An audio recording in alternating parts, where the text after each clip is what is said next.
The woods were quiet. Too quiet. I've worked as a ranger at Yellowstone National Park for 15 years and I've never heard silence like this. It was as if the entire forest was holding its breath, waiting for something to happen. I checked my watch. 11:30 p.m., just half an hour left on my night shift. I should have been happy, but a feeling of dread had settled in my gut like a lead weight.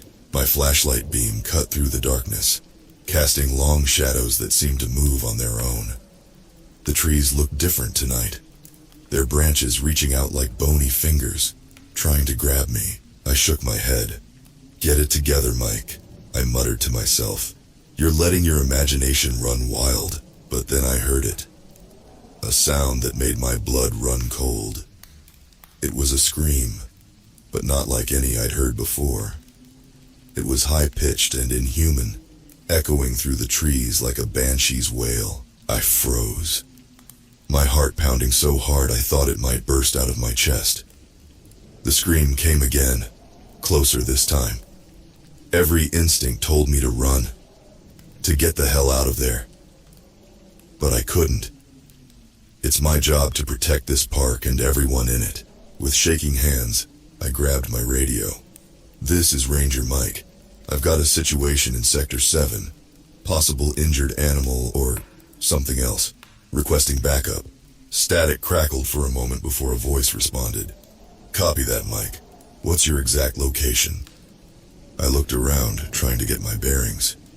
"I'm about a mile east of Old Faithful, near..." The words died in my throat as I saw it. Standing between two ancient pines was a figure. It was tall, at least 7 feet, and painfully thin. Its skin was a sickly gray color, stretched tight over a skeletal frame. But its face, God, its face. Where eyes should have been, there were only empty, weeping sockets. Its mouth was a gash filled with needle-sharp teeth, stretched into a grin that was far too wide to be human. I couldn't move. I couldn't breathe. The thing tilted its head, regarding me with those horrible empty sockets. Then, in a voice that sounded like rocks grinding together, it spoke. "Hello, Ranger Mike." The radio slipped from my numb fingers, clattering to the ground. How did it know my name? The creature took a step forward, its movements jerky and unnatural. "We've been waiting for you." "We?" There were more of these things? I finally found my voice. "Stay back," I shouted, fumbling for my gun. But my hands were shaking so badly I couldn't get it out of the holster. The thing laughed, a sound like breaking glass. "Oh, Mike, don't you recognize me? I'm hurt." It took another step, and the moonlight fell across its face. I felt the air leave my lungs in a rush, because beneath the gray skin and the empty eye sockets, I recognized the features. They were distorted, twisted into something inhuman. But I knew that face. It was my partner, Sarah. She had gone missing 3 days ago during a routine patrol. "Sarah?" I stammered. What happened to you?" Her grin widened impossibly further. "I've been enlightened, Mike. And soon, you will be too." From the darkness behind her, more figures emerged. Dozens of them, all with the same gray skin and eyeless faces. I recognized some of them, missing hikers, campers who had vanished without a trace over the years. I turned to run, but my foot caught on a root. I went down hard, the taste of blood filling my mouth as my chin hit the ground. I rolled onto my back, scrambling backward as the things closed in around me. Sarah, or what used to be Sarah, loomed over me. "Don't be afraid, Mike, this is a gift. You'll see things you never imagined. You'll understand the truth of this world." She reached out with long, spindly fingers. I tried to scream, but no sound came out. As those cold fingers touched my face, I felt a burning sensation, like acid eating through my skin. The world started to fade away, darkness creeping in at the edges of my vision. The last thing I saw was Sarah's face, those empty sockets weeping black tears. "Welcome to the family, Mike." Then everything went black. I woke up in the ranger station, sunlight streaming through the windows. My head was pounding and my mouth felt like it was full of cotton. I blinked, trying to clear my vision, "Hey, Sleeping Beauty!" a cheerful voice called out. I turned to see Sarah grinning at me, her eyes, her normal, human eyes, twinkling with amusement. "Rough night?" I stared at her, my mind reeling. "Sarah, you're okay?" She raised an eyebrow. "Of course I'm okay, why wouldn't I be?" I shook my head, trying to make sense of it all. "But last night, I saw..." Sarah's smile faded, replaced by a look of concern. "Mike, you radioed in that you weren't feeling well and were heading back to the station. When we found you, you were passed out on the floor. Are you sure you're okay?" I rubbed my eyes. Had it all been a dream? A hallucination brought on by exhaustion or illness? "Yeah," I said slowly. "Yeah, I must have been more tired than I thought." Sarah nodded, but I could see the worry in her eyes. "Maybe you should take the day off. Get some rest." I agreed, grateful for the chance to clear my head. But as I gathered my things to leave, I caught a glimpse of my reflection in the window. For just a second, so brief I almost missed it, I saw something else staring back at me. A face with gray skin and empty, weeping sockets. I blinked and it was gone. But as I hurried out of the station, I couldn't shake the feeling that something was very, very wrong. And somewhere in the back of my mind, I heard a voice. A voice like rocks grinding together. "Welcome to the family, Mike." I couldn't sleep. Every time I closed my eyes, I saw those eyeless faces, their mouths stretched into impossible grins. The memory of Sarah's distorted form haunted me, her words echoing in my mind. "Welcome to the family, Mike." It had been 3 days since that night in the woods. 3 days of pretending everything was normal. But nothing was normal. Not anymore. I got out of bed, my bare feet hitting the cold floor. The digital clock on my nightstand read 3:17 a.m. With a sigh, I shuffled to the bathroom, splashing cold water on my face. As I looked up, I caught my reflection in the mirror. For a split second, I saw it again. That gray, inhuman face with weeping sockets where eyes should be. I blinked, and it was gone. But the fear remained, coiling in my gut like a poisonous snake. My phone buzzed, making me jump. A text from Sarah. "Meet me at the station. Emergency." My heart raced as I threw on my uniform. What if it wasn't really Sarah? What if it was that thing pretending to be her? The drive to the ranger station was a blur. The forest seemed to press in on all sides, the trees looking more like twisted, grasping hands in the pre-dawn darkness. I kept checking my rearview mirror, half expecting to see one of those creatures in the back seat. When I arrived, the station was dark. No lights, no movement. Just an empty parking lot and the looming shadow of the building against the starry sky. "Sarah?" I called out as I approached the entrance. No answer. The door creaked open at my touch. Inside, it was pitch black. The beam of my flashlight cut through the darkness, revealing overturned chairs and scattered papers. "Sarah!" I shouted, panic rising in my throat. "Where are you?" A low chuckle came from the shadows behind me. I whirled around, my heart pounding so hard I thought it might explode. There she was. Sarah, but not Sarah. Her skin was that sickly gray color. Her eyes... God, her eyes were gone, replaced by those weeping empty sockets. "Oh, Mike," she said, her voice a rasping whisper. "I'm so glad you came." I backed away, fumbling for my gun. "Stay back!" I yelled, my voice cracking with fear. Sarah, or the thing that looked like Sarah, tilted her head. "Don't you want to join us, Mike? Don't you want to see the truth?"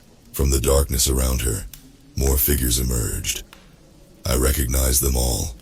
Fellow rangers, missing hikers, even some of the local townspeople. All changed. All wrong. I turned to run, but they were at the door, blocking my escape. Hands grabbed at me, cold fingers digging into my flesh. I lashed out, my fist connecting with something that felt more like rotting wood than human flesh. "Stop fighting, Mike," Sarah's voice whispered in my ear. "It's so much better on the other side." I felt something sharp pierce the back of my neck. A burning sensation spread through my body, and the world began to spin. As I fell to my knees, I saw Sarah standing over me, a syringe in her gray, twisted hand. What did you do to me?" I gasped. Her lipless mouth stretched into that horrible grin. "We're setting you free." The world faded to black. I don't know how long I was out. When I came to, I was lying on the cold, damp ground of a cave. The air was thick with the smell of decay and something else. Something alien and wrong. As my eyes adjusted to the dim light, I saw that I wasn't alone. Dozens of people, if you could still call them that, huddled in groups around strange, pulsating growths that clung to the cave walls. The growths glowed with an eerie, sickly green light. I tried to move, but my limbs felt heavy, unresponsive. A figure detached itself from one of the groups and approached me. It was Sarah. "Welcome back," she said, her eyeless face somehow managing to look pleased. "How do you feel?" I wanted to scream, to run, to fight, but all I could do was lie there, staring up at the nightmare that used to be my friend. "What is this place?" I managed to croak out. Sarah knelt beside me, running a cold, gray hand over my forehead. "This is where we were born, Mike. Where we all became more." She gestured to the glowing growths. "They came here long ago, hidden deep beneath the park, waiting, growing, and now they're ready to spread." As if on cue, one of the growths pulsed, releasing a cloud of glowing spores. I watched in horror as the spores drifted towards a group of people, normal people, tourists maybe, who were chained to the cave wall. The spores settled on their skin, and they began to scream. It was the most horrific sound I'd ever heard. Their bodies contorted, skin turning gray, eyes. Oh God, their eyes. I squeezed my eyes shut, unable to watch. But I couldn't block out the sounds of bones cracking, flesh tearing, and those terrible, inhuman screams. When it was over, I opened my eyes to see the tourists changed, just like Sarah and the others. They stood, movements jerky and unnatural, and joined the groups around the glowing growths. Sarah's face hovered over mine, her lipless mouth curved in a parody of a smile. "Soon it will be your turn, Mike, and then we'll go back up. We'll share this gift with everyone in the park, and after that, the world." I felt something inside me break. Tears streamed down my face as I realized the horrible truth. This wasn't just about me or the park. This was the beginning of the end of everything. As Sarah's cold hands cupped my face, I heard that grinding voice in my head again. "Welcome to the family, Mike." And somewhere in the darkness of the cave, I heard the sound of more tourists arriving, unaware of the horror that awaited them. I don't know how long I lay there, paralyzed with fear and whatever drug they'd pumped into me. Hours, days. Time seemed to lose all meaning in that hellish cave. The screams of new victims became a constant backdrop, mixing with the wet sounds of transformation and the alien hum of those things on the walls. I wanted to block it all out, to retreat into the safety of unconsciousness. But I couldn't. Something inside me was fighting, refusing to give in. Slowly, agonizingly, I began to feel my body again. It started with a tingling in my fingertips, then spread up my arms. By the time I could wiggle my toes, I knew I had to act. Most of the changed ones were gathered around a new group of tourists, watching their horrific transformation with those eyeless faces. Sarah, or the thing wearing Sarah's face, was among them. Now or never, I forced my leaden body to move, crawling inch by excruciating inch towards the cave entrance. Every movement was agony, my muscles screaming in protest. But the alternative was worse. So much worse. I was almost to the entrance when I heard it. That familiar grinding voice. "And where do you think you're going, Mike?" I looked up to see Sarah standing over me, her lipless mouth twisted into a mockery of a smile. The others turned, their eyeless gazes locking onto me. "You can't leave us," Sarah said, reaching down with those long gray fingers. "You're part of the family now." Something snapped inside me. With a roar of desperation and rage, I lunged forward, tackling Sarah to the ground. Her skin felt wrong under my hands, like rotting wood covered in slime. The others rushed towards us, their inhuman shrieks echoing off the cave walls. I knew I couldn't fight them all, so I ran. I burst out of the cave into blinding sunlight. My legs felt like jelly, but terror gave me strength. I ran like I'd never run before, crashing through underbrush, leaping over fallen logs. Behind me, I could hear them coming, their shrieks mixed with the sound of snapping branches and pounding footsteps. They were fast, too fast. Just when I thought my lungs would burst, I broke through the tree line. The ranger station loomed ahead, a beacon of hope in this nightmare. I slammed through the door, locking it behind me. My hands shook as I grabbed the radio. "This is Ranger Mike," I screamed into the receiver. "We have a situation at Yellowstone. The park needs to be evacuated immediately. There's a..."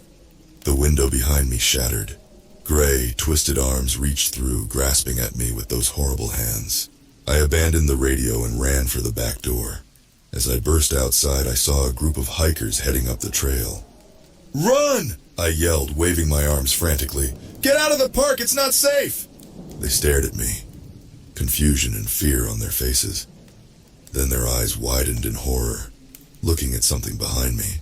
I turned to see Sarah and the others emerging from the station. In the full light of day, they looked even more nightmarish.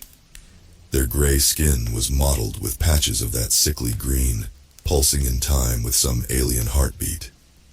The hikers screamed and ran. I turned to follow, but a hand closed around my ankle.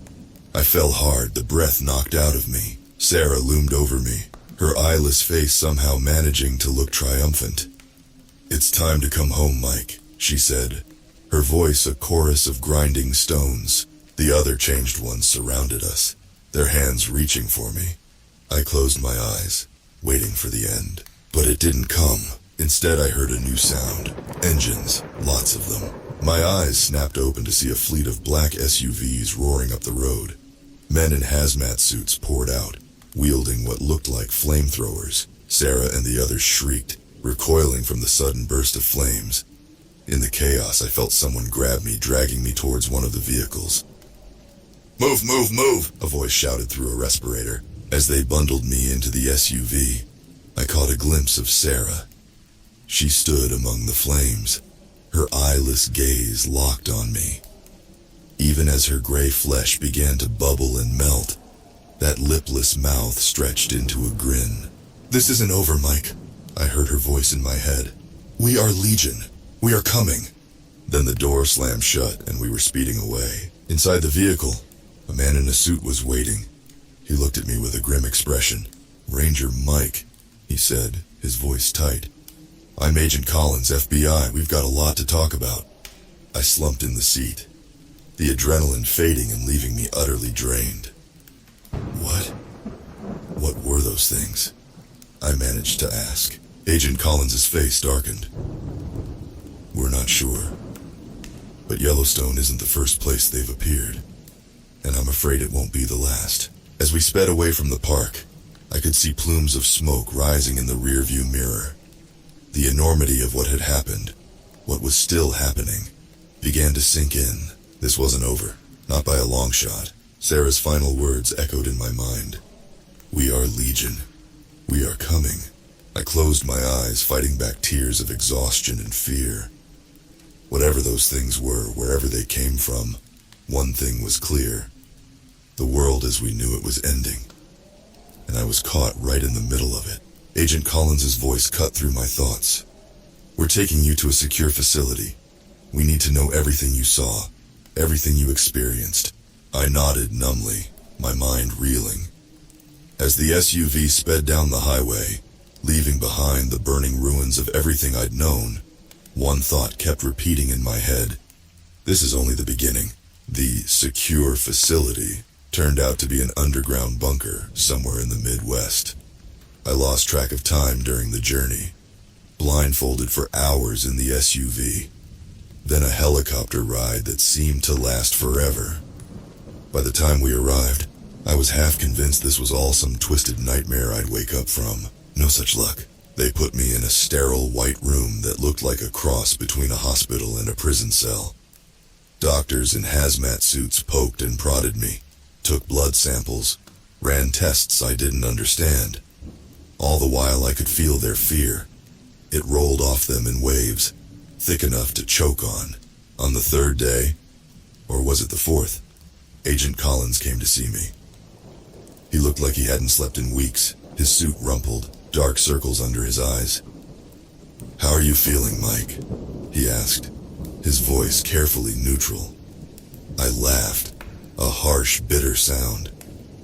"How do you think I'm feeling?" I watched my friends turn into monsters. I've been poked and prodded like a lab rat, and I still don't know what the hell is going on. Collins sighed, rubbing his temples. "I know this has been difficult, but we need your help. You're the only one who's been exposed to them and remained unaffected." A chill ran down my spine. "What do you mean, the only one?" He hesitated, then seemed to come to a decision. "I'm going to show you something, but I need you to prepare yourself. It's not easy to see." Collins led me out of my room and down a long corridor. We passed through multiple security checkpoints, each more stringent than the last. Finally, we came to a massive steel door marked Containment Area, Level 5 clearance only. As the door hissed open, the smell hit me first. It was that same alien stench from the cave, but stronger, more pungent, mixed with something else. Something that made my stomach churn. We entered a dimly lit observation room. A huge window looked down into what could only be described as a nightmare made real. Hundreds of those changed ones milled about in a cavernous space below. Some huddled around pulsating growths that clung to the walls, smaller versions of what I'd seen in the Yellowstone cave. Others shuffled aimlessly, their eyeless faces turned upward as if sensing our presence. But it was what was happening in the center of the room that made my blood run cold. A group of the changed ones had surrounded what looked like a normal human. As I watched in horror, they began to change him. It wasn't like before with the spores. This was more visceral, more invasive. They tore into his flesh with those needle-like teeth, but instead of blood, a sickly green fluid oozed from the wounds. The man's screams turned to gurgles as his skin began to gray, his eyes dissolving into weeping sockets. I turned away retching. Collins put a hand on my shoulder, his face grim. "This is why we need you, Mike," he said softly. "Whatever they are, whatever they want, you're immune. You might be our only hope of stopping this." I stared at him, my mind reeling. "Stopping it? It's already out. Yellowstone, this place. How many more are there?" Collins' expression darkened. "More than we'd like. We've contained the Yellowstone incident, but there have been outbreaks in other national parks. Yosemite, the Grand Canyon, Everglades. It's like they're drawn to these places, using the natural cave systems to hide and grow." He turned back to the window, his voice barely above a whisper. "And it's not just here. We've had reports from other countries. The Black Forest in Germany, the Amazon rainforest, Siberia. It's spreading, Mike. Faster than we can contain it." I felt the weight of his words settling on me like a physical thing. The whole world was at stake, and somehow I was supposed to be the key to stopping it. "What do you need me to do?" I asked, surprised by the steadiness in my voice. Collins turned to me, his eyes blazing with a mixture of fear and determination. "We need you to go back in." I stared at him, sure I had misheard. "Back in? You mean?" He nodded. "We've located what we believe to be their primary hive. It's in a cave system deep beneath Yellowstone. We need someone who can get close, Someone they might not immediately recognize as a threat. Someone immune. The realization of what he was asking hit me like a punch to the gut. You want me to go back to that hell? I know it's asking a lot, Colin said, his voice softening. But you've seen what they can do, what they're planning. If we don't stop them now, there might not be a world left to save. I turned back to the window, watching the horrific scene below. I thought of Sarah, of the tourists I couldn't save, of that voice in my head. We are Legion. We are coming. I took a deep breath, steeling myself for what I knew I had to do. When do we leave? Collins nodded, a glimmer of hope in his tired eyes. We'll begin prep immediately. But first, there's someone you need to meet. He led me out of the observation room and down another series of corridors. We came to a heavily guarded door marked Special Projects. As it opened, I heard a familiar voice, a voice that made my blood run cold. Hello, Mike. We've been waiting for you. I stepped into the room and found myself face to face with me. Or rather, something wearing my face. Its skin was gray, its eyes replaced by those awful weeping sockets.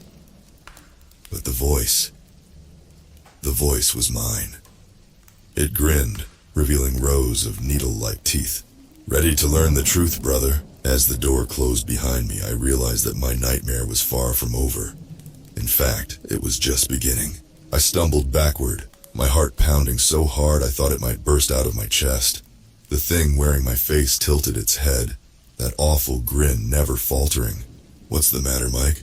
It asked, its voice a perfect imitation of my own. Don't you recognize yourself? Agent Collins put a steadying hand on my shoulder. It's okay, Mike. It's contained. It can't hurt you. I turned to him, anger flaring through my shock. What the hell is this? You knew about this? I gestured wildly at my doppelganger. Collins nodded grimly. We captured it during the Yellowstone operation. It's been cooperative to a degree. We thought it might help prepare you for what you'll face. The thing that looked like me laughed, a chilling sound that made my skin crawl. Oh, I'll do more than that. I'll show him the truth. The beautiful, terrible truth. I steeled myself and took a step closer to the containment field separating us. What truth? What are you? Its eyeless gaze seemed to bore into me. We are the future, Mike. The next step in evolution. We are what humanity was always meant to become. By turning people into monsters, I spat. It shook its head, almost sadly. You still don't understand. We're not destroying humanity. We're saving it. Before I could respond, it pressed its hand against the containment field. The barrier sizzled and sparked, but held. Let me show you, it said softly. Let me show you what we can become. Suddenly, images flooded my mind. I saw vast underground cities, teeming with those changed ones. But they weren't shambling monsters anymore. They moved with purpose, with intelligence. I saw them building impossible machines, cultivating those glowing growths into structures that defied physics. And I saw the surface world, a wasteland of pollution and decay, humans struggling to survive in a world they'd destroyed. And then, salvation. The changed ones emerging, offering a new way of life. A chance to become something more. I fell to my knees, gasping. The visions faded, leaving me disoriented and nauseous. You see, my doppelganger said. We're not the enemy. We're the cure. I looked up at it, my mind reeling. But the violence, the forced transformations, the horror I saw in that cave, it nodded solemnly. Necessary steps. The process is difficult, but the result is worth it. No more disease, no more aging, no more destroying our planet. We become one with it instead. Agent Collins helped me to my feet. Don't listen to it, Mike. It's trying to manipulate you. But doubt had taken root in my mind. I thought of Sarah, of the other changed ones. Had there been something more behind those eyeless gazes? Something I'd been too afraid to see. My doppelganger spoke again, its voice urgent. "You're special, Mike. You're immune to the change, but you can still hear us. You can bridge the gap between our worlds, help us save humanity from itself." I shook my head, trying to clear it. I don't know what to believe anymore. Collins grabbed my arm. "We need to go. Now, we've gotten what we came for." As he pulled me towards the door, my doppelganger called out one last time. "Think about it, Mike. You've seen what's coming. You know the old world is dying. Join us. Help us build something better." The door slammed shut, cutting off its words. But they echoed in my mind as Collins led me back to my room. Once inside, he turned to me, his face grave. "I know what you're thinking, Mike. But you can't trust anything that thing said. It's not human anymore. It doesn't think like us." I sank onto the bed, my head in my hands. But what if it's right? What if this is the only way forward? Collins sat beside me, his voice softening. "That's not your call to make. Not for the entire human race. We have to fight this. We have to believe there's another way." I nodded slowly, but the doubt remained. The images I'd seen, the future that had been shown to me. It was horrible, yes. But was it really worse than the world we were heading towards anyway? "Get some rest," Collins said, standing. "We leave for Yellowstone at 600. Whatever you decide, I need to know you're with us." As he left, I lay back on the bed, my mind a whirlwind of conflicting thoughts and emotions. The fate of humanity rested on my shoulders, but which path led to salvation, and which to damnation?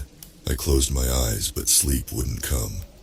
In the darkness behind my eyelids, I saw those alien cities again. I heard Sarah's voice and my own, calling me to join them, and somewhere deep in my mind a small voice whispered, "What if they're right?" As the night wore on, I realized I had a decision to make. A decision that would change the course of human history forever. But first, I had to survive Yellowstone. I had to face the horrors waiting for me in those caves one more time. And this time, I wasn't sure whose side I was really on. The helicopter blades chopped through the early morning air as we approached Yellowstone. Through the window, I could see plumes of that sickly green mist rising from various points in the park. It looked like the earth itself was infected, oozing pus from festering wounds. I turned away, my stomach churning. The events of the past few days played on repeat in my mind. The horrors I'd witnessed, the changed ones, my doppelganger's chilling words. I still wasn't sure what to believe, or who I was really fighting for. Agent Collins sat across from me, his face grim. "Remember the plan," he shouted over the roar of the engines. "Get in, plant the devices, get out. Do not engage unless absolutely necessary." I nodded, patting the backpack full of what they called purification devices. In reality, they were bombs, designed to wipe out the hive and everything in it, including any survivors who might be trapped down there. The thought made me sick, but what choice did we have? As we touched down in a clearing, I saw the cave entrance in the distance. It looked like a gaping maw, ready to swallow us whole. The team of heavily armed soldiers that had accompanied us began to move out, securing the perimeter. Collins grabbed my arm before I could follow. "Mike," he said, his voice low and urgent, "I need to know you're with us, 100%. I met his gaze, seeing the fear and desperation in his eyes. "I'm here, aren't I?" I replied, trying to sound more confident than I felt. He nodded, but I could tell he wasn't entirely convinced. Neither was I. We made our way to the cave entrance, the soldiers forming a protective circle around us. The stench hit me like a physical force, that alien rot mixed with something sickeningly sweet. I gagged, fighting the urge to vomit. As we entered the darkness, our flashlights cut through the gloom, revealing glimpses of the horror that awaited us. The walls pulsed with those grotesque growths, larger and more numerous than before. The ground squelched beneath our feet, covered in a layer of slime that seemed to move of its own accord. And then we heard them, The Changed Ones. Their inhuman shrieks echoed through the caverns, growing louder as we descended deeper into the earth. "Contact!" one of the soldiers shouted. Gunfire erupted, the muzzle flashes illuminating twisted gray forms rushing towards us.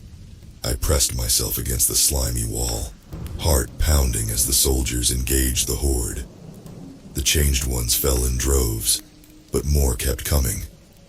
Their eyeless faces seemed to stare right at me, accusing, judging. "Move!" Colin shouted, grabbing me and pulling me forward. "We need to get to the central chamber."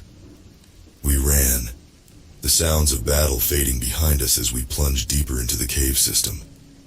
The air grew thicker, harder to breathe. Those alien growths became more dense, pulsing with an inner light that made me dizzy. And then we were there, the central chamber. It was vast, easily the size of a football stadium, and at its center, I fell to my knees, overwhelmed by what I saw. A massive, pulsating mass of flesh and light. Tendrils as thick as tree trunks stretched from it, connecting to the growths on the walls.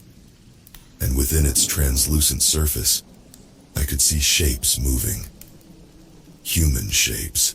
"Oh God," I heard Collins whisper. They're still alive in there."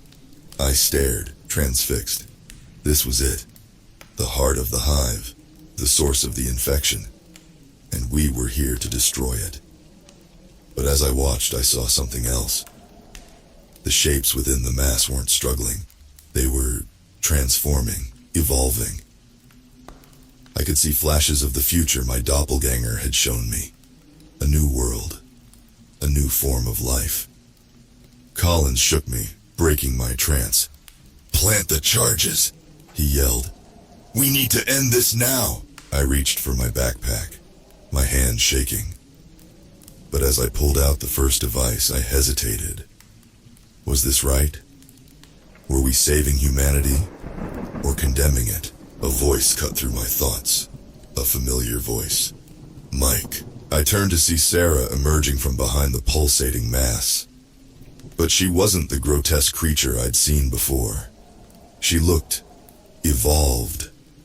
Her skin shimmered with an otherworldly light, her eyeless face somehow radiating intelligence and understanding. "It's time to choose, Mike," she said, her voice a chorus of whispers in my mind. "Help us save the world, or watch it burn." Collins raised his weapon, aiming at Sarah. "Don't listen to it, Mike. Plant the charges." I stood frozen between them, the fate of two worlds resting in my hands. The shrieks of the Changed Ones grew louder, the battle drawing nearer. We were out of time. In that moment I made my choice, a choice that would change everything.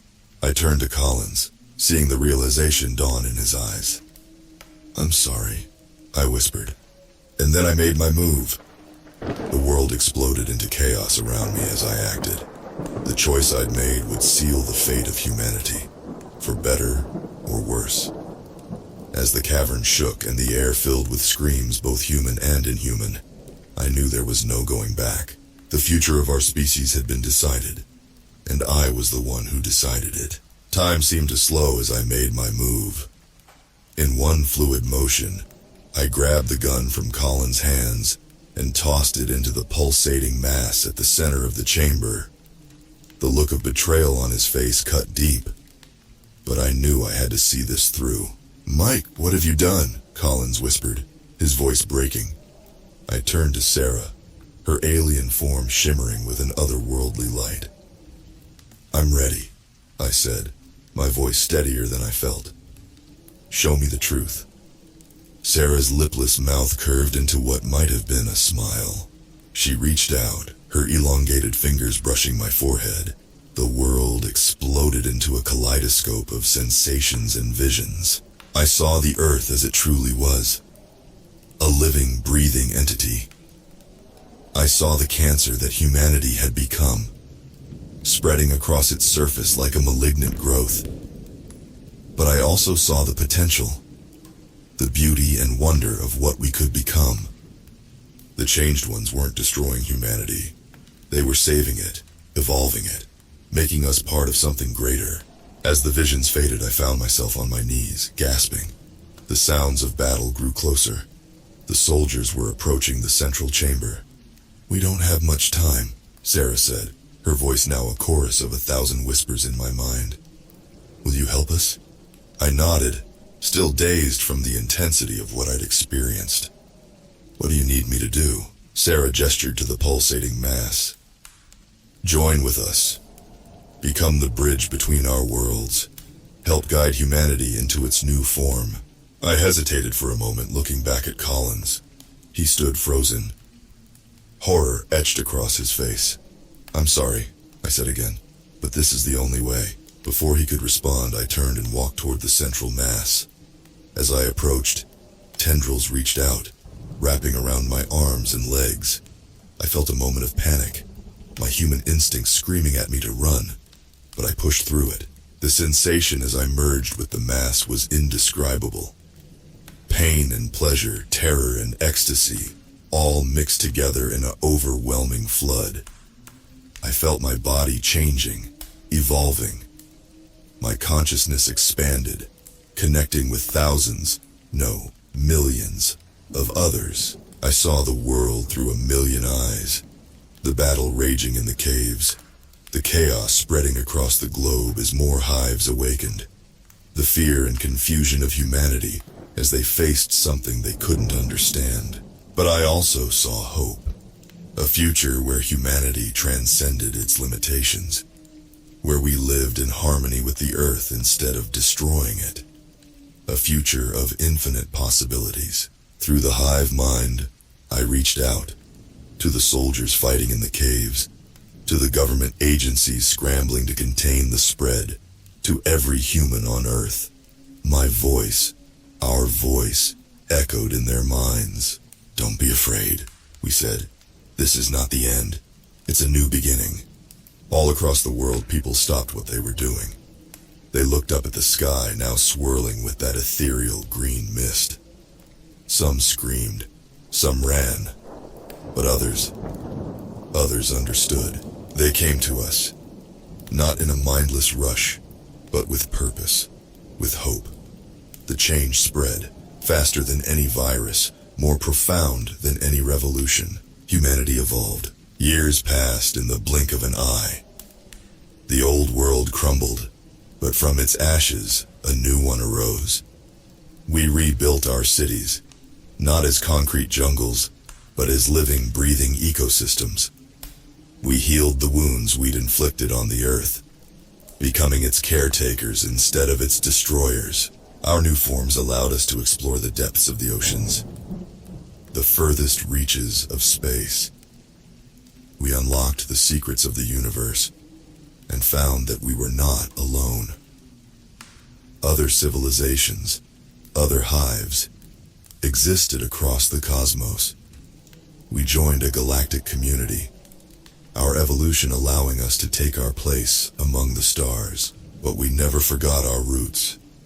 Yellowstone, where it all began, became a sacred place, a reminder of where we came from and how far we'd come.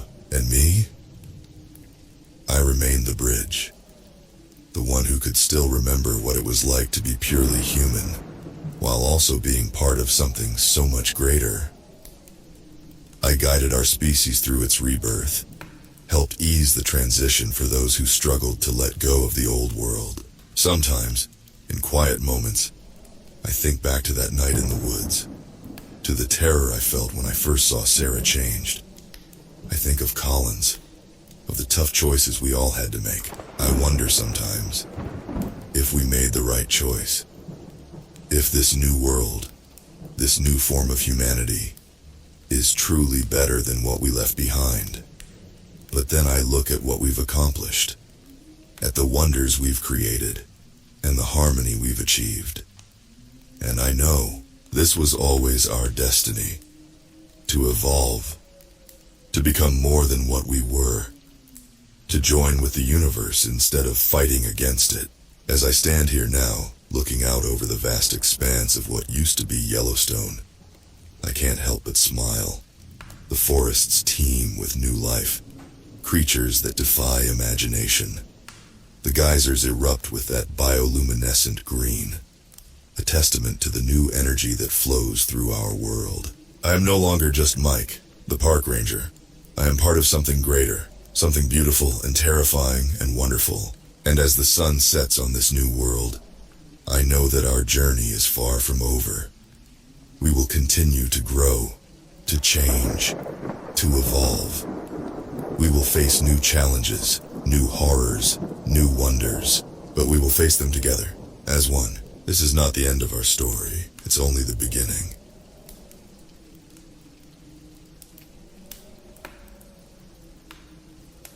In the heart of the Great Smoky Mountains National Park, where the trees touch the sky and the rivers sing old songs, I, John Walkingstick, a Cherokee native, have been a park ranger for 20 years. I've seen things that would make a city man's spine shiver like the last autumn leaf. But this was different. It all started with the winds whispering in a way I hadn't heard since my grandmother, a wise medicine woman, passed. They whispered in the old language, the language of the Aniunwiya, the real people, as we Cherokee call ourselves. The winds said, Uelana Tsiduga, over and over. The spirits are restless. I was checking the trails near Klingman's Dome, the highest point in the park, when I first heard them. The words floated on the breeze, tickling my ear, making the hairs on the back of my neck stand up like soldiers at attention. I stopped, listened, and felt a chill run down my spine. It was a warning. That night I sat by the fire in my small cabin thinking about the winds and their message. I decided to call my uncle, a respected elder in the eastern band of Cherokee Indians.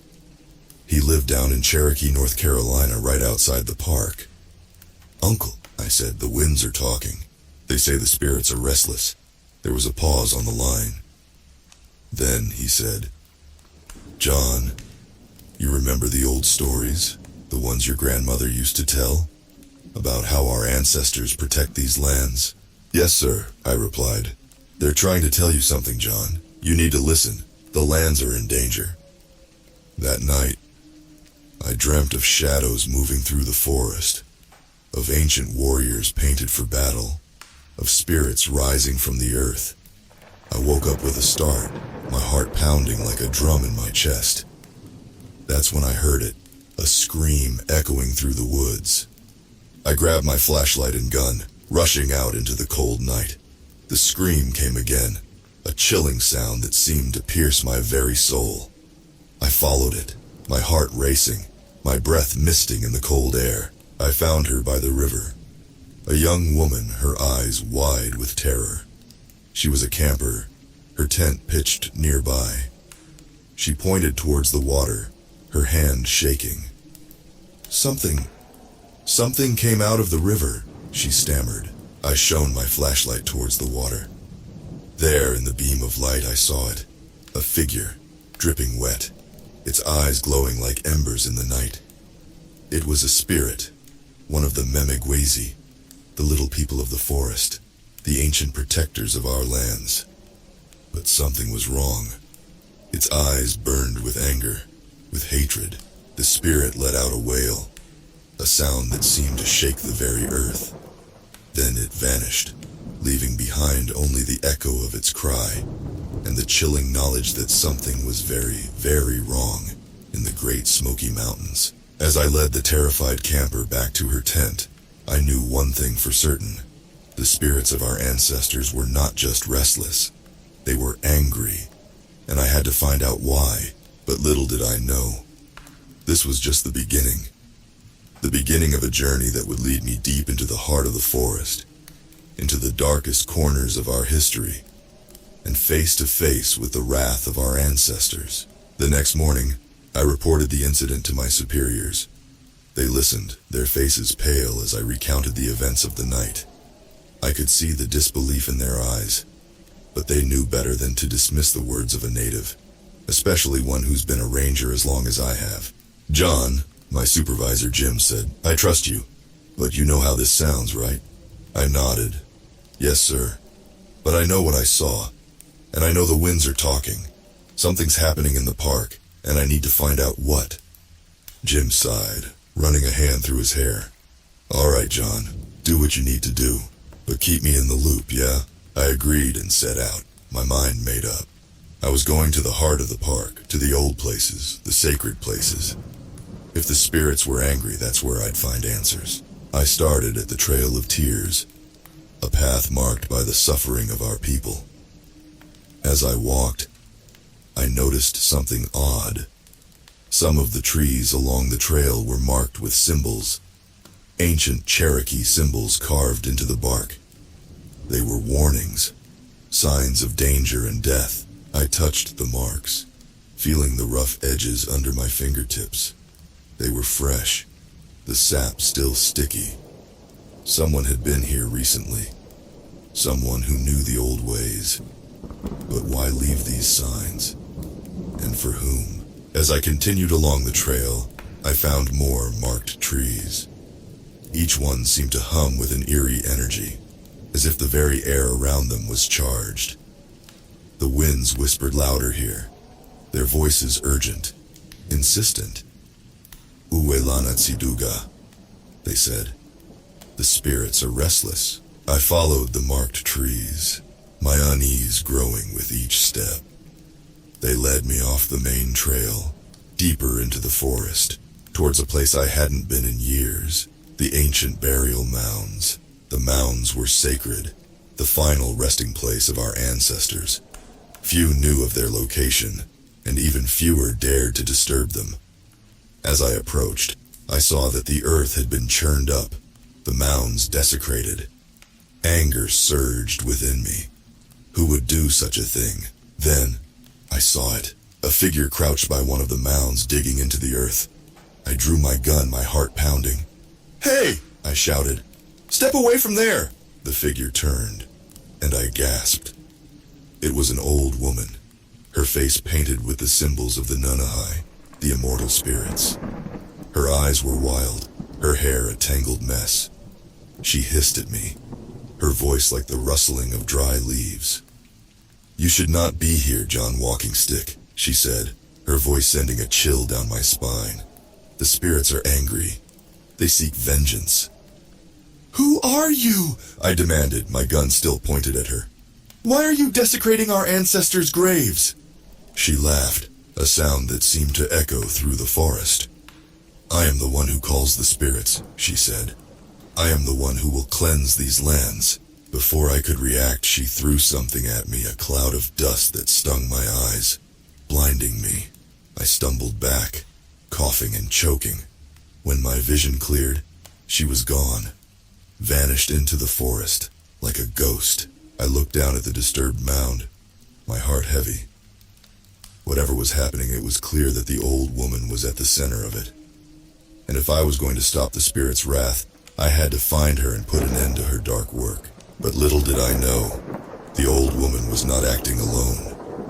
And the true enemy was far more sinister, far more dangerous than I could have ever imagined. I spent the rest of the day examining the desecrated mounds, my heart aching for the disturbed spirits. The old woman had taken something from each one, ancient artifacts, sacred objects meant to guide our ancestors into the spirit world. As the sun began to set, I knew I had to get back to my cabin. I needed to regroup, to think, to plan my next move. But as I made my way back through the forest, I couldn't shake the feeling that I was being watched. The woods were eerily silent, the usual chorus of birds and insects absent. The only sound was the crunch of leaves under my boots and the distant murmur of the winds. I kept my hand on my gun, my eyes scanning the shadows. Then I saw it, a dark figure darting between the trees. I stopped, my heart pounding. "Who's there?" I called out, my voice echoing through the forest. No answer, just the rustling of leaves, the creaking of branches. I started walking again, my senses on high alert. The figure appeared again, closer this time. It was a man, his face obscured by the shadows. I drew my gun, Stop! I shouted. Park Ranger, identify yourself! The figure paused, then started moving towards me. As it stepped into the light, I gasped. It was a man, but not like any I'd seen before. His eyes were completely black, like pools of ink. His skin was pale, almost translucent, and he moved with an eerie grace, like a predator stalking its prey. He tilted his head, studying me with those black eyes. "John Walking Stick," he said, his voice a low growl. "You should not interfere." I kept my gun trained on him, my hand steady despite the fear coursing through my veins. "Who are you?" I demanded. "What do you want?" He smiled, revealing a row of sharp, pointed teeth. "I am the shadow," he said. "I am the darkness that comes when the light fades. I am the one who will bring balance to these lands." I took a step back, my mind racing. This wasn't a man. It was something else, something ancient and evil. "The old woman," I said. "You're working with her, aren't you?" The shadow man laughed, a sound that seemed to echo through the forest. "She is a tool," he said, "a means to an end. She calls the spirits and I control them." I felt a chill run down my spine. The spirits' anger, their restlessness, it was all because of this creature. He was using them, twisting their desire to protect the lands into something dark and dangerous. "I won't let you do this," I said, my voice steady. "I won't let you use our ancestors for your twisted games." The shadow man laughed again. "You cannot stop me, John Walking Stick," he said. "The spirits are mine to command, and soon these lands will be cleansed of the impure. Only the true people, the Aniunwiya, will remain." Before I could react, he vanished, melting into the shadows like a ghost. I stood there, my heart pounding, my mind racing. I knew what I had to do. I had to stop the old woman, stop the shadow man, and put an end to their dark plans. But first, I had to understand what I was up against. And for that, I needed help. I needed the wisdom of our elders, the knowledge of our ancient lore. I needed to return to Cherokee. I drove down to Cherokee as the sun set, the winding roads of the Great Smoky Mountains a blur in my rearview mirror. The shadow man's words echoed in my mind, a chilling reminder of the darkness I was up against. I went straight to my uncle's house, a small, cozy home nestled in the heart of the reservation. He was waiting for me, his face grave. He had gathered the elders, the wise men and women of our tribe. They sat in a circle in his living room, their eyes filled with concern. "Uncle," I said, nodding to him. I greeted the other elders with respect, then took my place in the circle. "John," my uncle began, "you told me about the spirits, about the old woman and the shadow man. We have discussed it, and we believe we know what you are facing." I leaned forward, my heart pounding. "What is it?" One of the elders, a wrinkled old woman named Lucy Sequoia, spoke up. "The shadow man is a raven mocker," she said, her voice barely above a whisper. "An ancient witch, a servant of the dark spirits." A chill ran down my spine. I had heard the stories of the raven mockers, creatures that fed on the suffering of the dying, stealing their lives to prolong their own. But I never thought they were real. "And the old woman?" I asked. "A puppet," another elder, George Swimmer, said. "A tool for the raven mocker to use. She is likely under his control, her mind twisted by his dark magic." I nodded, my mind racing. "The raven mocker said he wants to cleanse the lands, to leave only the true people. What does that mean?" My uncle sighed. "It means he wants to drive out everyone who is not of our blood. He wants to return the lands to the way they were before the white man came. But his methods, they are evil. They go against the harmony of our people, the balance of nature." I felt a surge of anger. "I won't let him do it," I said. "I won't let him use our ancestors, our spirits, for his twisted plans." Lucy Sequoia nodded. And we will help you, John. We will give you the knowledge you need to fight this darkness. For the rest of the night, the elders shared their wisdom. They told me of the old ways, the ancient rituals that could protect against the Raven Mocker's magic. They taught me the chants that could calm the restless spirits, the songs that could bring peace to the troubled souls. As the sun began to rise, I felt ready. I had a plan, a way to stop the Raven Mocker and the old woman, to put an end to their dark schemes. But I knew it wouldn't be easy. I knew I would have to face the darkness head-on, to confront the evil that sought to consume our lands. Before I left, my uncle pulled me aside. "John," he said, his voice low, "there is one more thing you should know. The Raven Mocker. It is said that they cannot be killed by ordinary means. You will need something powerful, something ancient." He pressed a small pouch into my hand. Inside I could feel a smooth, cool stone. "What is this?" I asked. "A sacred stone," he said, "infused with the power of our ancestors. It is said that it can banish the darkest of spirits, even a Raven Mocker. But use it wisely, John. It holds great power, but it can only be used once." I nodded, tucking the pouch safely into my pocket. "I understand, Uncle. I won't let you down." As I drove back up to the park, I felt a sense of purpose, a determination that burned like a fire within me.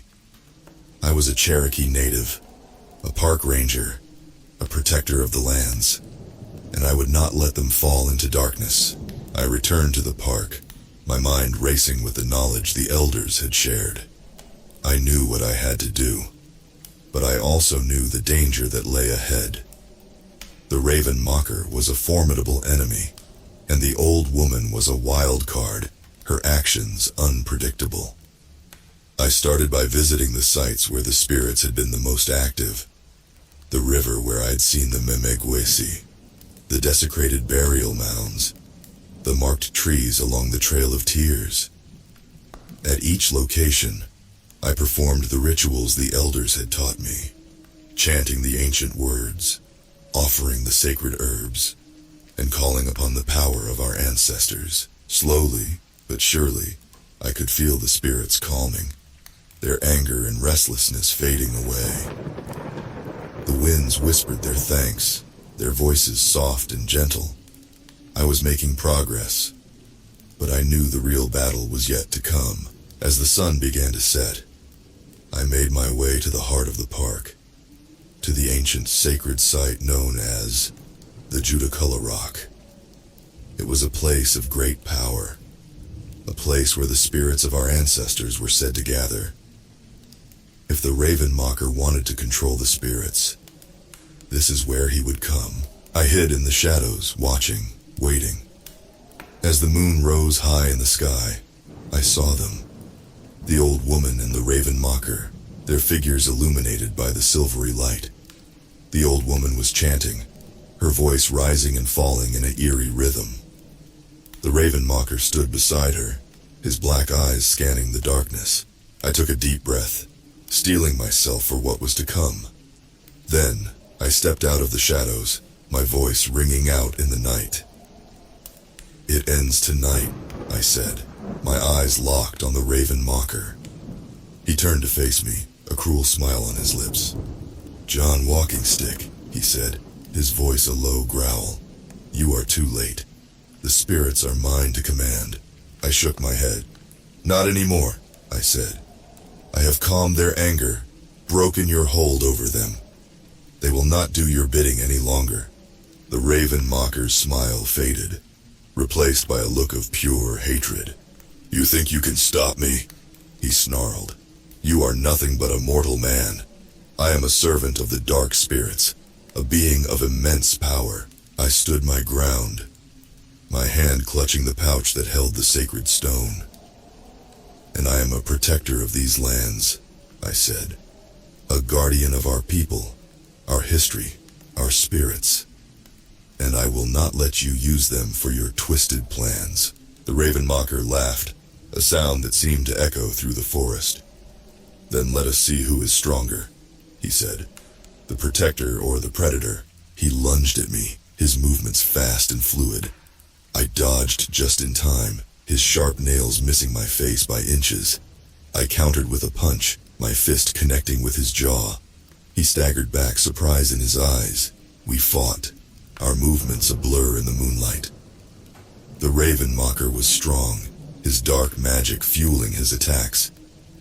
But I was driven by something more, a desire to protect, to preserve, to honor the lands and the spirits that called them home. As we fought, the old woman continued her chanting, her voice growing louder, more insistent.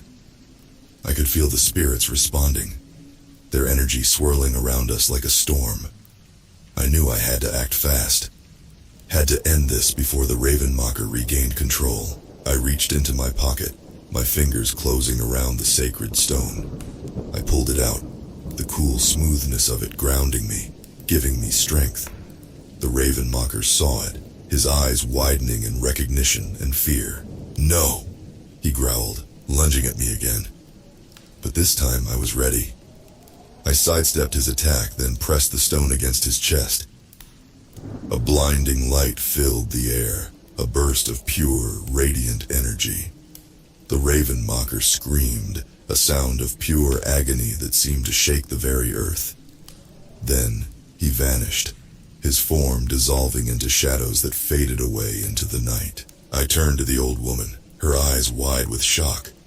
She looked at me, then at the stone in my hand. Then she too vanished, her form fading away like a ghost in the wind. I stood there, my heart pounding, my breath coming in ragged gasps. I had done it. I had banished the Raven Mocker, saved the spirits from his dark control. But I knew it wasn't over yet, for as I looked down at the sacred stone, I saw that it was now nothing more than a dull, lifeless rock. The power of our ancestors had been used up, their energy spent, and I knew that somewhere out there, the old woman was still alive, still a threat. The sun rose, casting a warm glow over the Judaculla rock. I stood there, exhausted but determined, knowing that my work was far from done. The Raven Mocker was gone, but the old woman was still out there, her mind twisted by dark magic, her intentions unclear. I started my search at the desecrated burial mounds. If she was going to continue her dark work, that seemed like the logical place to start. But the mounds were undisturbed, the spirits at peace. I moved on, checking the marked trees, the ancient sites, any place where she might try to call upon the spirits. Days turned into weeks. I tracked her through the forest, following faint trails, subtle signs of her passage. I found remnants of her dark rituals, circles of stones, eerie symbols carved into trees, the charred remains of sacred herbs. Each discovery sent a chill down my spine, a reminder of the evil I was hunting. One day, as I was tracking her along the Appalachian Trail, I came across a group of hikers. They looked shaken, their faces pale. They told me they had seen an old woman, her face painted with strange symbols, her eyes wild. She had been chanting, they said, her voice echoing through the forest like a ghostly melody. I knew then that I was close. I thanked the hikers, warning them to stay away from the old woman if they saw her again. Then I set off, my heart pounding with anticipation. I found her by the Fontana Dam, the largest dam in the eastern United States. She was standing at the water's edge, her arms outstretched, her voice rising and falling in that eerie chant. The waters were churning, the spirits responding to her call. I approached cautiously, my hand on my gun. I didn't want to hurt her, but I couldn't let her continue her dark work.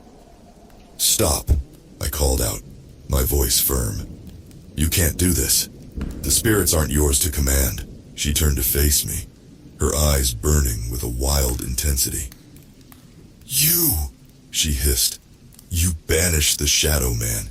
You took him from me. I shook my head. He was using you, I said. Twisting your mind, controlling your actions. You have to stop this. You have to let the spirits rest. She laughed, a sound that sent a chill down my spine. The spirits want this, she said. They want the lands cleansed, the impure driven out. They want balance restored. I took a step closer, my voice steady. No, I said. That's not what they want. They want peace. They want to protect these lands, not destroy them. She shook her head, her chant growing louder. The waters churned faster, the spirits growing restless. I knew I had to act quickly, had to stop her before it was too late. I lunged, grabbing her arms, trying to break her concentration. She struggled, her strength surprising. We fought, our movements splashing in the shallow water, our breaths misting in the cold air. Suddenly, she screamed, a sound of pure agony. She stumbled back, her eyes wide with shock. I looked down and saw a dark stain spreading across her side, a deep gash torn into her flesh. She had fallen onto a sharp rock, the jagged edge cutting deep. I rushed to her, pressing my hands against the wound, trying to staunch the flow of blood. She looked up at me, her eyes filled with pain and fear. Please, she whispered. Don't let them take me. Don't let the dark spirits claim my soul. I felt a pang of pity, a deep sadness for this woman who had been used and twisted by the Ravenmocker's dark magic. I held her close, my voice soft. I won't. I promised. I won't let them take you. As I held her, I began to chant, not the dark rituals she had been using, but the ancient songs of healing, of peace, of protection. I called upon the power of our ancestors, upon the strength of our people, upon the love of our spirits. Slowly, her breathing grew shallow, her heart beat faint. She looked up at me, her eyes filled with gratitude. Thank you, she whispered. Then, with a soft sigh, she was gone, her spirit slipping away like a leaf on the wind. I sat there, holding her lifeless body, my heart heavy with sorrow. I had stopped her, had prevented her from causing more harm, but I couldn't shake the feeling of loss, of failure. I had been too late to save her, too late to free her from the darkness that had claimed her soul. But as I looked out over the now calm waters, I knew that my work was not yet done. The spirits were at peace, the land safe from the immediate threat. But there was still much to do, much to protect, much to preserve. In the days that followed, I laid the old woman to rest. I performed the ancient rituals, the sacred ceremonies that would guide her spirit to the other side, that would cleanse her soul of the darkness that had claimed it. I buried her in a quiet grove, a place of peace and tranquility, where the spirits could watch over her, where the lands could heal her. I returned to my duties as a park ranger, my experiences forever changing the way I saw the world. I walked the trails with a newfound respect, a deeper understanding of the spirits that called these lands home. I protected the forests with a fierce determination, a burning desire to preserve the ancient, the sacred, the wild. The winds still whispered, their voices soft and gentle. They no longer spoke of restless spirits, of angry ancestors. Instead, they sang songs of peace, of harmony, of balance. They told stories of the old days, of the ancient ways, of the unbreakable bond between our people and these lands. One day, as I was walking along the deep creek trail, I came across a group of tourists. They were loud, their voices echoing through the forest, their laughter disrupting the peaceful silence. I approached them, my heart heavy with the knowledge of what I had to do. "Excuse me," I said, my voice firm but polite. "I'm going to have to ask you to keep it down. This is a place of sacred silence, of ancient spirits. We need to respect that, to honor it. The group looked at me, their eyes wide with surprise. They nodded, their voices dropping to respectful whispers. As they continued down the trail, I felt a sense of pride, of purpose. This was my duty, my calling. I was a protector of the lands, a guardian of the spirits, a preserver of the ancient ways. As the seasons changed, as the years passed, I continued my work. I taught others about the spirits, about the ancient rituals, about the sacred bond between our people and these lands. I shared the stories of the old days, the tales of our ancestors, the wisdom of our elders. And as I grew older, as my hair turned gray and my steps grew slow, I knew that my time was coming to an end. But I also knew that the lands were in good hands, that the spirits were at peace, that the ancient ways were not forgotten. One day, as I sat by the Okonalufti River, watching the waters flow, I felt a gentle touch on my shoulder. I turned to see my uncle, his face lined with age, his eyes filled with pride. He sat down beside me, his voice soft. "John," he said, "you have done well. You have protected these lands, honored our ancestors, preserved our ways. You are a true warrior, a true protector of the people." I felt a lump form in my throat. A warmth spread through my chest. "Thank you, Uncle," I said. My voice choked with emotion. I only did what I had to do, what I was called to do. He nodded, his eyes reflecting the shimmering waters. "And now," he said, "it is time for you to rest. It is time for you to join our ancestors, to take your place among the spirits, to watch over these lands from the other side." I felt a sense of peace wash over me, a calm acceptance of what was to come. I had lived a good life, a life of purpose, of meaning. I had protected the lands, honored the spirits, preserved the ancient ways. I was ready to join our ancestors, ready to take my place among the guardians of these sacred lands. As the sun set, painting the sky with hues of orange and red, I took one last look at the river, at the forest, at the lands that I had loved and protected. Then, with a soft sigh, I closed my eyes, my spirit slipping away like a leaf on the wind. And as I joined our ancestors, as I took my place among the spirits, I knew that the lands were safe, that the ancient ways were preserved, that the sacred bond between our people and these lands would never be broken. For I was a Cherokee Native, a park ranger, a protector of the lands, and my spirit would forever watch over these sacred, these ancient, these wild and wonderful lands.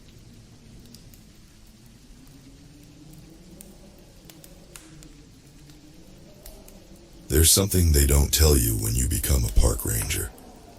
It's not in the manuals or the training. It's something you learn after a few years in the field, after the loneliness of the wilderness seeps into your bones. It's when you start hearing things in the dead of night that you understand. The forest has secrets. I've been working in the remote stretch of Shenandoah National Park for nearly a decade now. It's beautiful. Don't get me wrong, rolling mountains, endless trees, and a sky so vast it swallows you whole. During the day, it's a paradise. But at night, it's something else entirely. Rangers have a rule: you don't radio after midnight. It's an unspoken agreement passed down from the old-timers and no one dares break it. I've never asked why. Hell, most of us don't even want to know. It's just one of those things that you accept. Like how you accept that sometimes the wind sounds like whispering voices, or that the occasional shadow is darker than it should be. But a few nights ago I broke the rule. I was stationed at the Big Meadows outpost, miles from the nearest human. It was after midnight, the kind of quiet that makes your ears ring. I had the radio in hand, flipping through channels absent-mindedly, half listening to static. That's when I heard it. A voice. It wasn't the usual ranger chatter. This was something else. A woman's voice, soft, broken, barely above a whisper. "Help me," she said. At first I thought it was a mistake. Maybe another station bleeding through or some kind of interference. I squinted at the radio, frowning. "Help me, please." Her voice was shaky, like she'd been running for hours. I felt a cold shiver work its way down my spine. I should have turned the radio off. I should have followed the rule. Instead, I pressed the button and responded. "This is Ranger Thompson, Big Meadows Station. Do you need assistance?" Silence, dead air, like she hadn't been there at all. I set the radio down, my heartbeat quickening, and tried to tell myself it was nothing. But something wasn't right. My instincts were screaming at me. I grabbed my flashlight and jacket, deciding to do a perimeter check around the station. Maybe someone was out there, lost or hurt. It was my job, after all. The cold night air hit me like a slap in the face. The trees were towering shadows, their branches swaying in a wind I couldn't feel. Everything seemed still, too still. That's when I heard the footsteps. Soft, uneven, coming from the trail that led deeper into the woods. "Hello!" I called out, shining my flashlight into the darkness. No response. But I could hear the steps getting closer. I clicked on my radio, instinctively going to report it, then stopped myself. Midnight. The rule. My thumb hovered over the button, my mind at war with itself. The footsteps stopped. I froze, heart pounding, as something stepped out of the trees. A figure, pale, barefoot, dressed in what looked like a torn nightgown. Her hair was tangled, and her skin, it looked wrong, like she'd been out there for days. Her eyes locked on mine, hollow and dark. "Help me," she whispered, her voice exactly like the one I'd heard on the radio. But there was something off about her. Something inhuman. The way her limbs hung loosely at her sides, the strange, unnatural curve of her neck. My stomach lurched. I took a step back. Then she smiled. It wasn't a smile of relief. No, this was a grin that stretched too wide, revealing teeth far too sharp for any human. Before I could react, she lunged at me. I stumbled backward, tripping over my own feet and crashing to the ground. My flashlight flew from my hand, the beam spinning wildly as I scrambled to get up. The creature was on all fours now, scuttling toward me like some twisted animal. Her mouth hung open, unnaturally wide, letting out a guttural hiss. I ran. Branches whipped against my face, my breath coming in ragged gasps as I bolted through the trees. I didn't dare look back. I didn't need to. I could hear her, whatever she was, right behind me. Her movements fast, erratic, inhuman. My legs burned. My lungs screamed for air, but I didn't stop. There was only one thought in my head. Get back to the station. Get back to safety. But I didn't make it. Something sharp snagged my ankle, yanking me off my feet. I hit the ground hard. The wind knocked out of me. Pain exploded up my leg as I felt claws. Yes, claws digging into my skin. I kicked, desperate, and managed to free myself. My ankle throbbed, blood soaking through my pant leg, but I forced myself to stand. The station wasn't far now. I could see the faint glow of the porch light through the trees. I limped toward it, my body screaming in protest, when I heard the voice again, closer this time, right in my ear. "Help me." I barely made it inside, slamming the door shut behind me. I collapsed against it, gasping for air. My radio crackled to life again, the same voice filling the small cabin. "Help me, he's coming." But it wasn't her anymore. The voice was changing, deeper, distorted. I stared at the radio, dread creeping up my spine. Then the voice laughed, and the laughing didn't stop. The laughing, it was wrong. It filled the room like smoke, heavy and suffocating, bouncing off the cabin walls, twisting in ways a human voice shouldn't. I scrambled away from the door, heart hammering in my chest, my back slamming into the desk. My radio sat there, crackling and spitting out that distorted laughter like it was mocking me. Then, it stopped. Dead silence. The sudden absence of noise felt like a punch in the gut. I stared at the door. My ankle throbbed, the skin burning where those claws had dug in. But I didn't dare look down. Not yet. Not while the darkness outside pressed against the windows, shifting and moving like it was alive. The radio crackled again. I flinched, my fingers gripping the desk so hard my knuckles went white. This time, it wasn't a voice, it was breathing. Low, raspy breaths.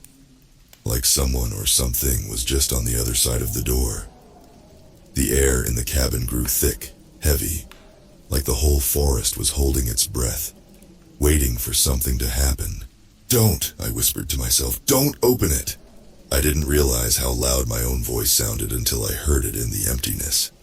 My brain screamed at me to move, to do something, anything, but I couldn't. I just sat there, paralyzed by the fear that whatever was outside might still be there, waiting for me to make the wrong move. The door handle rattled. I nearly jumped out of my skin, scrambling back to my feet. The flashlight was on the floor, the beam casting long, trembling shadows across the room. My ankle protested with every step, but I forced myself to limp toward the door. My hand hovered over the deadbolt, every instinct telling me to bolt it down, lock the thing out for good. But then I heard the voice again. "Help me," it whispered. This time it sounded different, softer, more human, like a real person, desperate and lost. Maybe it was a person. Maybe I had just imagined the monster in the trees, the claws, the smile too wide for her face. My mind was racing, trying to make sense of it all. People get lost in these woods all the time. Maybe I was just freaking out. Maybe. No. I wasn't losing it. I couldn't be. My leg was still bleeding, the warmth of the blood soaking through my pant leg, dripping onto the floor. That thing had been real. It was out there. It was... Bang! Something slammed against the door so hard the wood shook. My heart lurched into my throat, my hands trembling as I staggered back, knocking over a chair in my panic. The radio crackled again, but now there were no voices, no laughter, just a low, guttural growl. Bang! This time the door cracked. I spun around, looking for anything to defend myself with. My eyes landed on the rifle mounted above the fireplace. It was an old Model 1 of the standard issue ones they gave us in case of animal attacks, but I hadn't touched it in years. I hobbled over, snatching it down from the mount, my hands fumbling with the safety. Another bang. The door was giving way. Splinters of wood fell to the floor. I aimed the rifle at the door, my heart beating so fast I thought it might burst out of my chest. My finger hovered over the trigger, sweat dripping down my brow, my breath coming in ragged gasps. Whatever was out there, it wasn't human. I was sure of it now. The door creaked open, slowly this time, the broken wood scraping against the floor. My heart nearly stopped when I saw it, her. The woman, or at least, what was left of her. She stood in the doorway, her body twisted and mangled, like she'd been run over and put back together wrong. Her eyes, they weren't human anymore. Just empty, black holes, leaking something thick and dark down her face. Blood. So much blood. It dripped from her mouth, her hands, her torn nightgown, pooling on the floor. And then she smiled that same horrible too-wide smile. "Help me," she croaked, her voice no longer soft or pleading. It was a command, an order, something ancient and hungry. I fired. The blast of the rifle sent me stumbling back, the deafening sound reverberating through the small cabin. She didn't scream. She didn't even flinch. The bullet hit her square in the chest, but she just stood there, grinning, the blood dripping faster now, thick and black like oil. I fired again, and again. Each shot was met with the same eerie silence. She didn't move, didn't fall, just stared at me with those dead, hollow eyes. Then she started walking forward. Panic seized me. I tried to reload, but my hands were shaking so badly I couldn't grip the bullets. I backed away, my foot slipping in the growing pool of blood beneath me.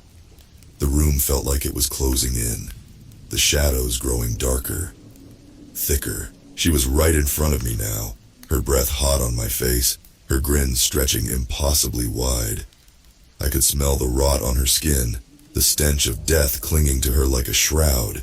"Help me," she whispered, her voice barely a breath now, as her hand reached out to touch my face.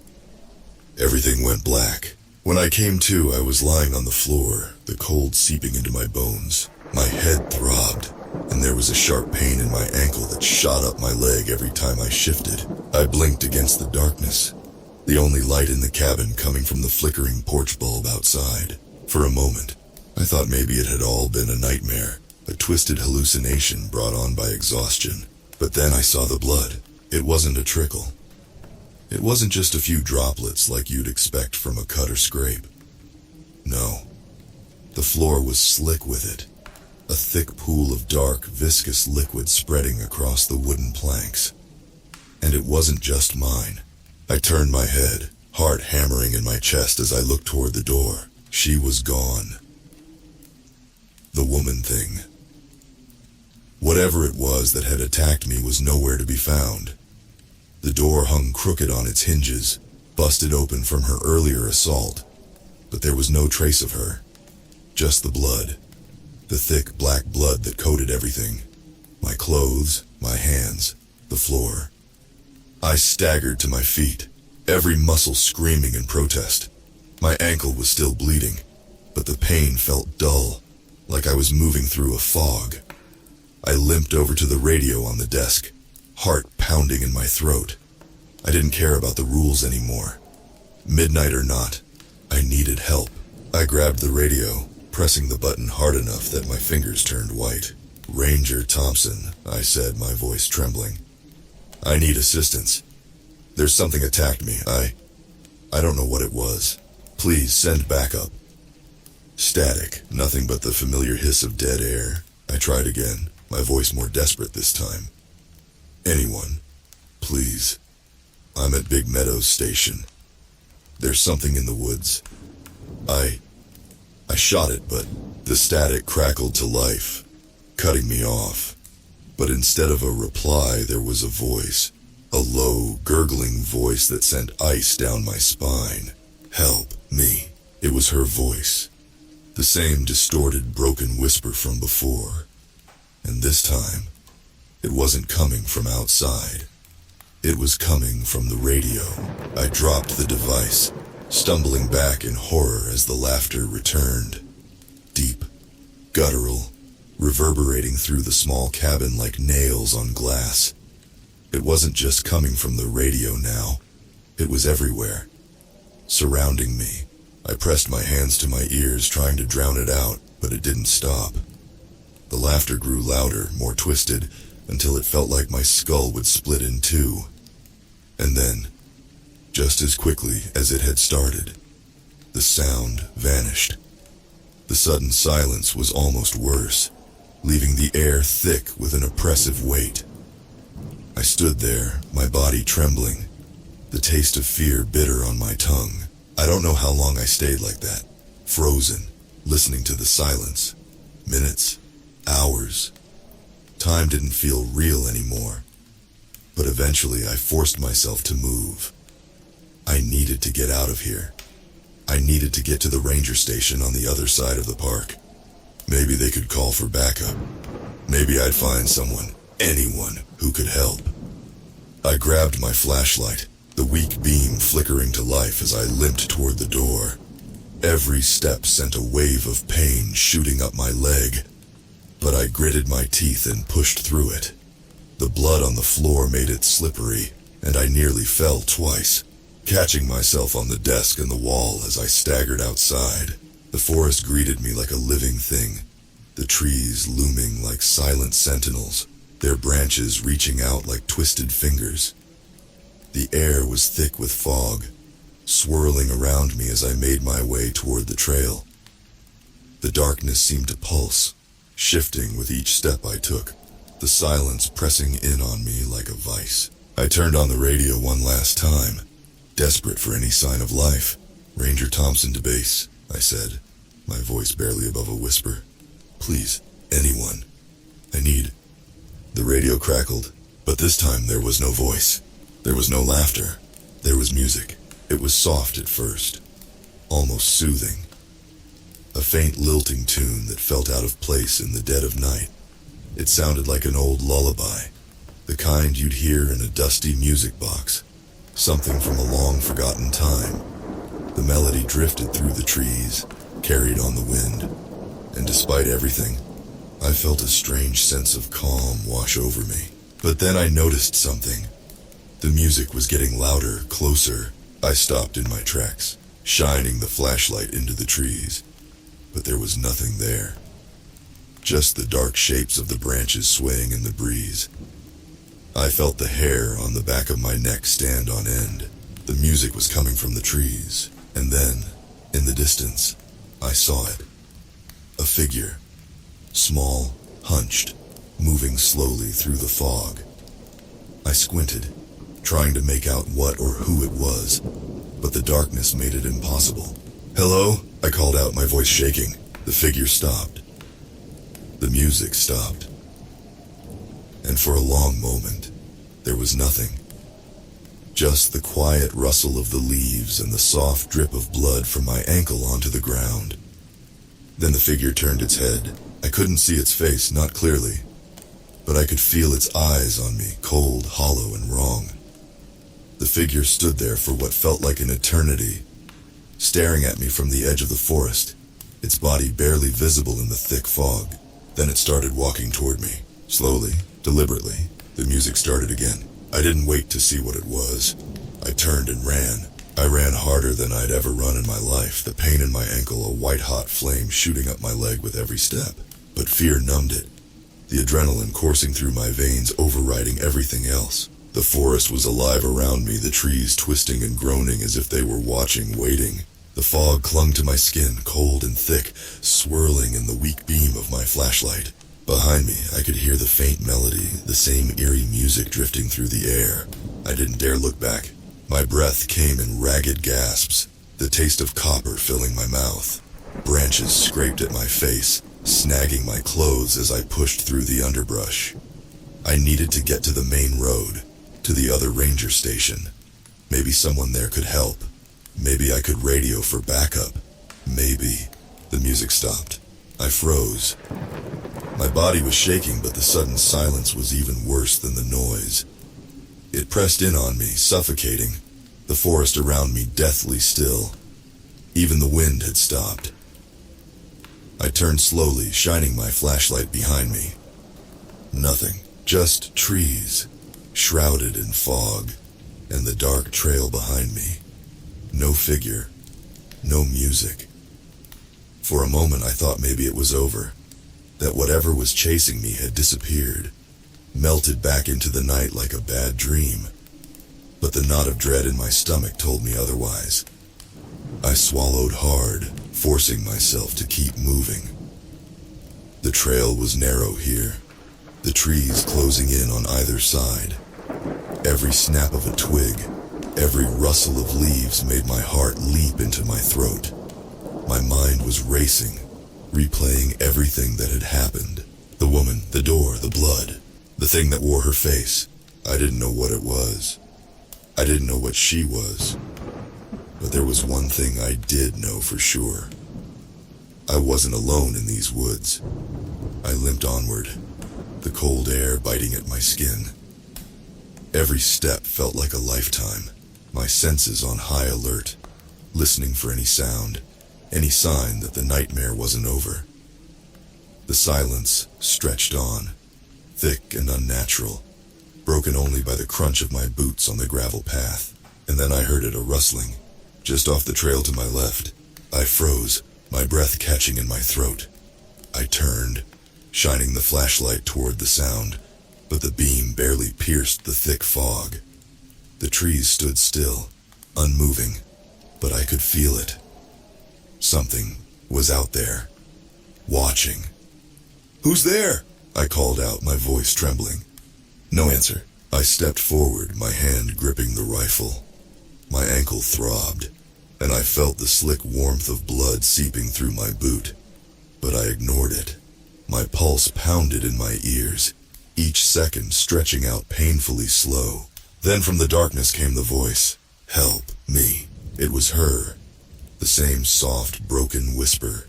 And it wasn't distant this time. It was close. Too close. I swung the flashlight wildly, my heart hammering in my chest. The beam landed on something in the trees. A figure. Hunched, misshapen, barely visible through the thick mist. My breath caught in my throat. She stepped forward. Her face was twisted, distorted beyond recognition. Blood oozed from the gaping wound in her chest, her dress soaked with the thick black liquid. Her arms hung at unnatural angles, and her eyes, those hollow black eyes, locked onto mine.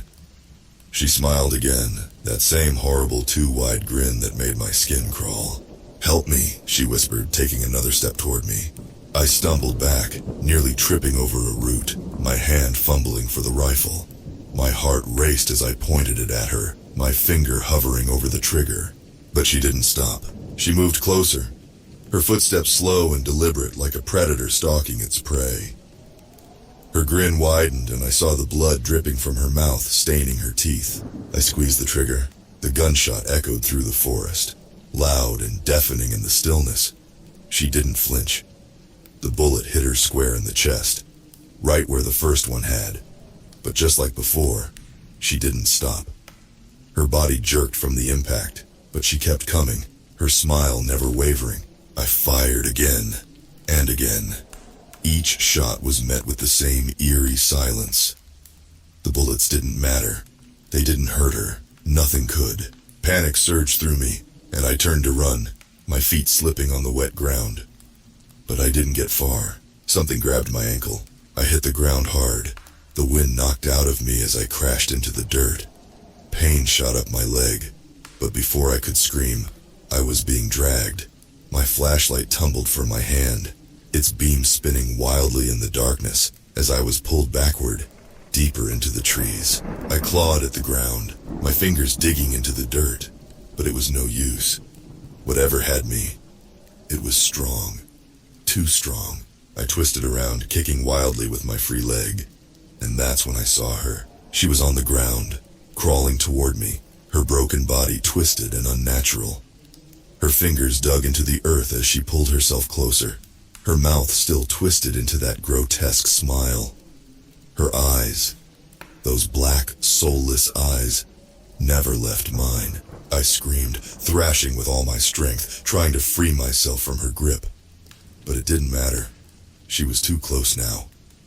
Her hand reached out, cold and wet with blood, and I felt her fingers brush against my skin. Help me, she whispered again, her voice so close I could feel her breath on my face. I kicked out one last time, my boot connecting with her head, and suddenly the grip on my ankle loosened. I scrambled to my feet, heart racing, and sprinted down the trail, not caring where I was going, just away from her, away from the horror that was stalking me. The music started again, faint and haunting, echoing through the trees as I ran. I didn't know how long I ran. Time felt slippery out here, like the fog was thickening in my mind as much as it was in the air. My breath was jagged, my throat raw, and the pain in my ankle had transformed from a sharp sting into a dull, throbbing agony. I stumbled, crashed into trees, fell hard against the ground more than once, but I kept moving. The fog seemed to move with me. Every step I took only sank me deeper into its grasp. It clung to my skin, the damp coldness biting through my clothes. My flashlight flickered, its beam weak and struggling to pierce the thick mist ahead. The trail was barely visible now, just a faint outline of gravel overgrown with weeds and branches. But then I saw something, a faint glow ahead. It was small, barely perceptible through the swirling fog, but unmistakable. A cabin. Relief flooded my chest. I had to be near the ranger station. Maybe I had looped back around in my panic, or maybe this was some old outpost I'd never noticed before. I didn't care. It was shelter, Stumbling toward the light, I felt the air shift around me. The eerie melody faded, growing quieter with each step. For the first time in what felt like hours, the silence wasn't oppressive. It felt like a reprieve, like maybe I'd escaped. I reached the cabin, my chest heaving, and pounded on the door. "Hello? Is anyone in there? I need help." No answer. I pressed my ear against the door, listening. The faintest sound, like shuffling footsteps, echoed from inside. Someone was there. I banged on the wood again, louder this time. "Please, I'm a park ranger. I'm hurt and I need help." Still no response. I grabbed the doorknob and to my surprise it turned easily in my hand. The door creaked open, revealing a small, dimly lit interior. The flickering light came from a single lantern on a wooden table. The rest of the room was shrouded in shadow, but I could make out the vague outlines of furniture. A bed, a chair, and the hulking silhouette of a figure sitting in the corner. My breath caught in my throat. I stepped inside cautiously, the door creaking shut behind me. The air was thick with the smell of damp wood and mildew. The figure in the corner didn't move, didn't acknowledge me at all. The shadows clung to it, obscuring its face. "Hello?" My voice was barely a whisper. My nerves were on edge, the silence heavy around me. The figure remained still. Something was wrong. My pulse quickened as I took a step closer, squinting through the dim light. That's when I noticed the smell. Not just mildew, something else. Something coppery and thick filling my nostrils. Blood. The lantern's flickering light cast shadows across the room. And suddenly I saw it. The figure wasn't sitting. It was slumped. Lifeless. A body. I stumbled back, my heart slamming against my ribs. The person in the corner wasn't alive. Their skin was pale, almost gray, and the clothes they wore were old ranger gear, just like mine. I shined my flashlight toward the face and froze. It was Jackson, or what was left of him. His face was gaunt, drained of all color. His eyes were open, staring blankly at the ceiling. Dried blood stained the front of his shirt, pooling beneath him in a dark, sticky puddle. His mouth was twisted into a grotesque, frozen scream. I couldn't breathe. Jackson had gone missing 2 years ago. He was one of us, a ranger, just like me. He disappeared without a trace one night while patrolling the deeper parts of the park. We searched for weeks, but no one ever found him. Until now. I backed up, hitting the door with a thud. My flashlight wavered, the beam flickering across the cabin as my mind raced. This couldn't be real. It didn't make any sense. How had Jackson's body been here for this long without anyone finding it? Why was he here, in this cabin that seemed to appear out of nowhere? And then I noticed something else. A map was pinned to the wall beside Jackson. It was old, the edges yellowed and torn, but it was unmistakably a map of the park. My eyes scanned over the familiar trails, the campsites, the ranger stations, but one spot was marked in red, a spot deep within the woods, far from any marked trails. The X. Suddenly, everything snapped into place. The reason Jackson went missing. The radio silence after midnight. The music. The things in the woods. They weren't just isolated incidents. They were connected. I felt cold dread creep up my spine as I stared at the red X on the map. Whatever was happening in these woods, whatever had taken Jackson, it was centered there. And now, I had a choice to make. I could run. I could get the hell out of these woods, leave this place behind and pretend none of this had ever happened. But the thought of that red X gnawed at me. It felt like a pull, something drawing me toward it. I had to know. I grabbed the map, folding it up and stuffing it into my pocket. My eyes lingered on Jackson's body for a moment longer, a pang of guilt washing over me. He had been one of us. He had died alone, in the dark, forgotten. I wouldn't let that happen again. With one last look around the cabin, I turned and stepped back out into the fog. The trail stretched before me, shrouded in darkness, but now I had a destination, I was going to find that X, no matter what waited for me there. The air felt heavier the deeper I went into the woods. Each step pulled me closer to that red X on the map, and with every mile the trees seemed to grow thicker, darker, like they were pressing in on me. My ankle throbbed painfully, but I pushed through it. I had no choice now. The fog was relentless, swirling around me in thick, curling tendrils. It muffled the sound of my footsteps, made it feel like the world had shrunk down to just me and the trail ahead. The further I got, the less familiar the forest became. I had patrolled these woods for years, but this was different. The trees were older here, twisted and gnarled in ways that didn't seem natural. A chill crept up my spine, the same kind of primal fear that had gripped me when I first heard the music.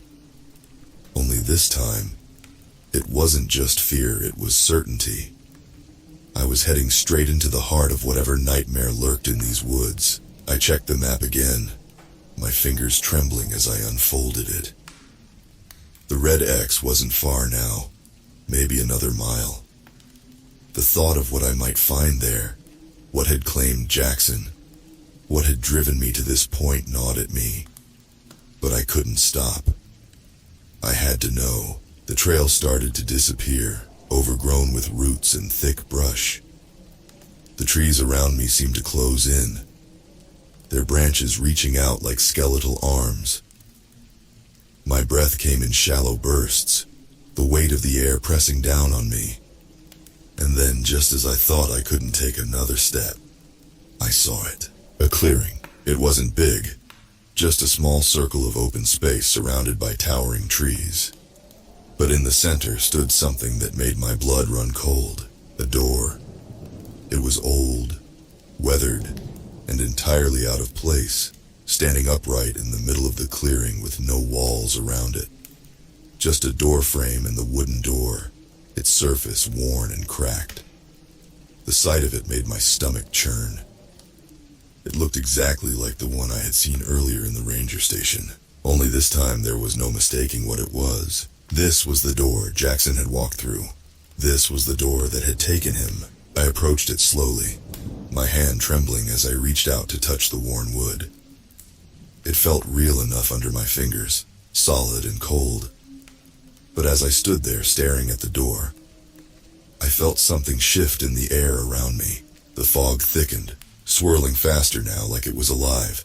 The trees groaned, their branches creaking as if they were bending under some unseen weight. And then, faint at first but growing louder, came the music, that same eerie melody, drifting through the trees like a lullaby from some otherworldly place. I stepped back, my heart pounding. Every instinct in my body screamed at me to run, to get as far away from that door as I could. But I couldn't move. The music had me rooted to the spot, and with it came something else. A presence. I wasn't alone. I turned slowly, scanning the trees, the shadows. And then I saw them. Figures. They were barely visible at first, just dark shapes moving through the fog. But as they drew closer, I saw their faces. Pale, lifeless, their eyes hollow and black. They moved in slow, jerking motions, their bodies twisted and broken, like marionettes on strings. Some of them were missing limbs, others had grotesque wounds, their flesh hanging in strips. They were the others, the ones who had come before me. I recognized some of them. Rangers, hikers, people who had gone missing over the years, swallowed by the woods, never to be seen again. And now, they were here, drawn to the door like moths to a flame. My heart raced as they closed in, their black eyes fixed on me, their mouths stretched into grotesque, frozen smiles. One of them, a man in a ranger uniform, was missing half his face, his skull exposed, but his grin never wavered. I stumbled backward, my foot catching on a root. I hit the ground hard, pain shooting up my already injured leg, but I didn't have time to scream. They were on me, cold. Skeletal hands grabbed at my arms, my legs, pulling me toward the door. I thrashed, kicked, screamed, But it didn't matter. Their strength was overwhelming, their grip like iron. My flashlight fell from my hand, rolling across the ground, its beam casting long, eerie shadows on the twisted trees. I was dragged toward the door, the music growing louder, more frantic. The air around me felt thick, suffocating, the fog pressing in on all sides. The closer I got to the door, the more I could feel it, something on the other side, something waiting. My fingers clawed at the dirt, desperate to hold on to anything, but it was no use. The figures pulled me to my feet, their dead eyes staring into mine as they dragged me the final few steps. And then I was at the door. It loomed before me, dark and foreboding. The wood cracked and splintered. The figures didn't hesitate. They pushed me toward it, their cold hands forcing me closer. I could feel the pull now, the same magnetic force that had drawn Jackson, that had claimed all of them. The door swung open on its own. Darkness. It wasn't just darkness on the other side. It was an absence of everything. A void. I couldn't see it, but I could feel it. The pull was stronger now, like a black hole, sucking everything into its maw. No! I screamed, thrashing against their grip. But it didn't matter. They were too strong. I was inches from the door now, the void reaching out to swallow me whole. My heart raced, my mind screaming in terror. I could feel the cold seep into my bones, the darkness clawing at the edges of my vision. And then, just as I was about to be dragged through, something snapped. A voice. Not from the figures, not from the woods, from me. A primal scream tore from my throat, and with one last surge of strength, I kicked out, breaking free from their grip. I stumbled back, my chest heaving, and slammed the door shut. The music stopped. The fog lifted, and the figures were gone. I collapsed to the ground, gasping for air, the door standing silently in the clearing behind me. The woods were still, the only sound my ragged breathing, but I wasn't safe yet.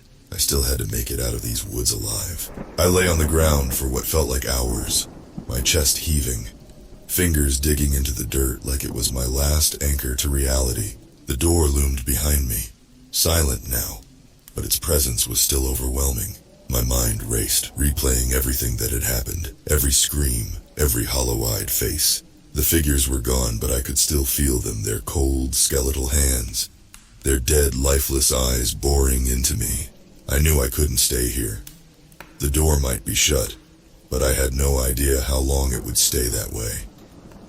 I needed to get out of the woods, out of this nightmare before it opened again, before they came back for me. My ankle screamed in protest as I stood, but I had no choice.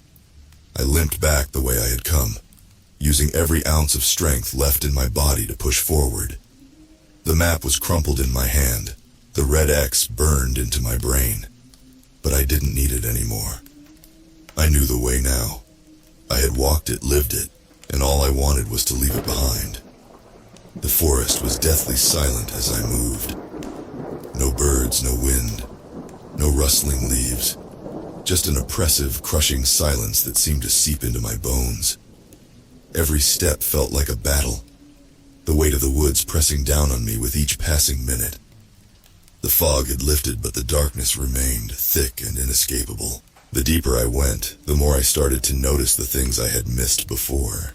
The trees, those gnarled, twisted trees, weren't just trees. Their bark was stained, streaked with something dark, something too familiar. Blood, old, dried blood, caked into the grooves and knots of the wood. Some of it was fresh, glistening in the faint light of my dying flashlight. I could see handprints, smears, desperate claw marks where people had tried to hold on. My stomach turned, bile rising in my throat. I had been walking through a graveyard. Suddenly I heard it, a rustle in the underbrush just off the trail. I froze, every muscle tensing, my heart pounding so loudly I was sure it could be heard for miles. Slowly, I turned my head, shining my flashlight toward the sound. The beam flickered, sputtering weakly in the darkness, and then, out of the corner of my eye, I saw something move. A shape of person emerged from the shadows just beyond the trees. But it wasn't a normal person.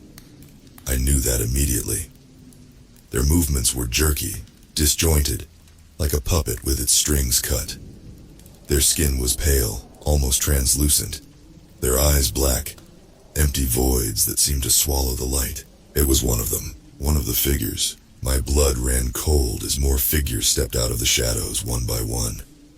They didn't make a sound. They didn't have to. They were waiting.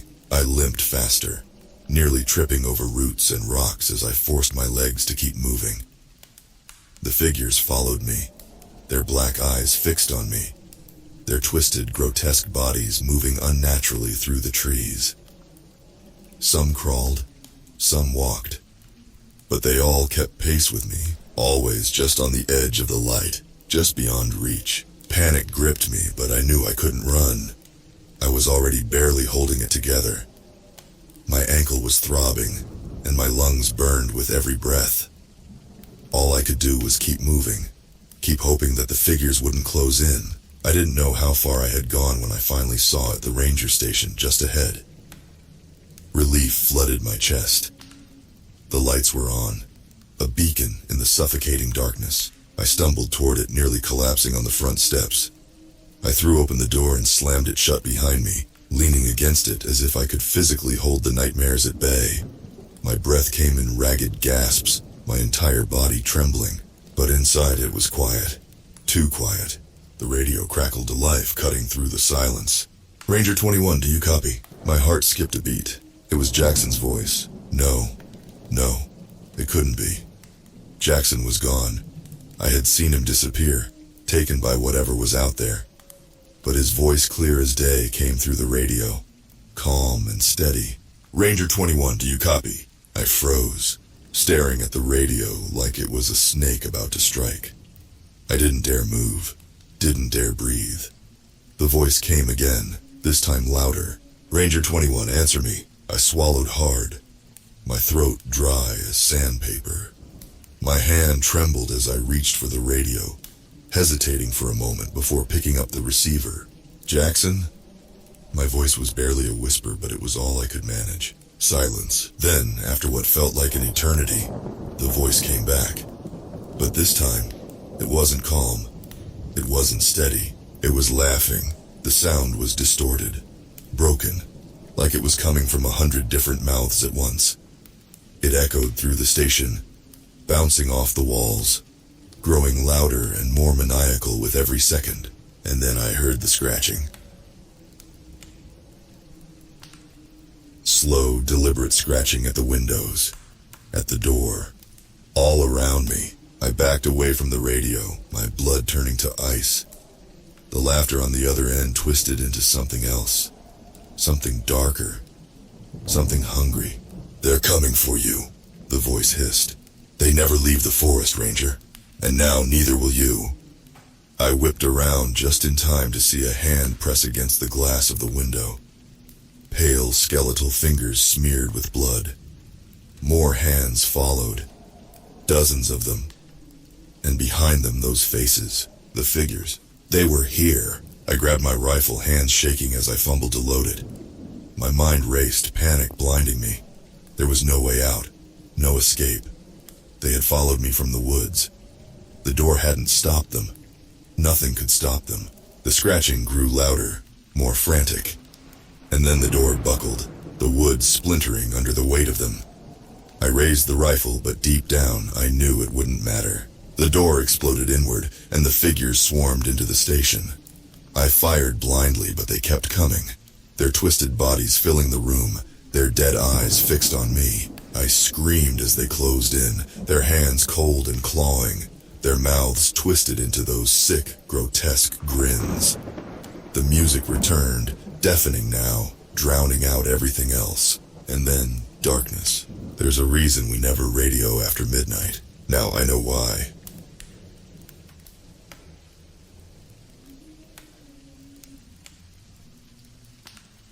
The scream echoed through the trees, sending chills down my spine. In my 15 years as a park ranger at Yellowstone, I'd never heard anything like it. Human, but not quite. Desperate and wild. I grabbed my radio. "Jim, you hear that?" Static crackled. Then Jim's voice. "Roger that, Sam. What the hell was it?" "Dunno, I'm gonna check it out. You stay put at the station. Be careful out there."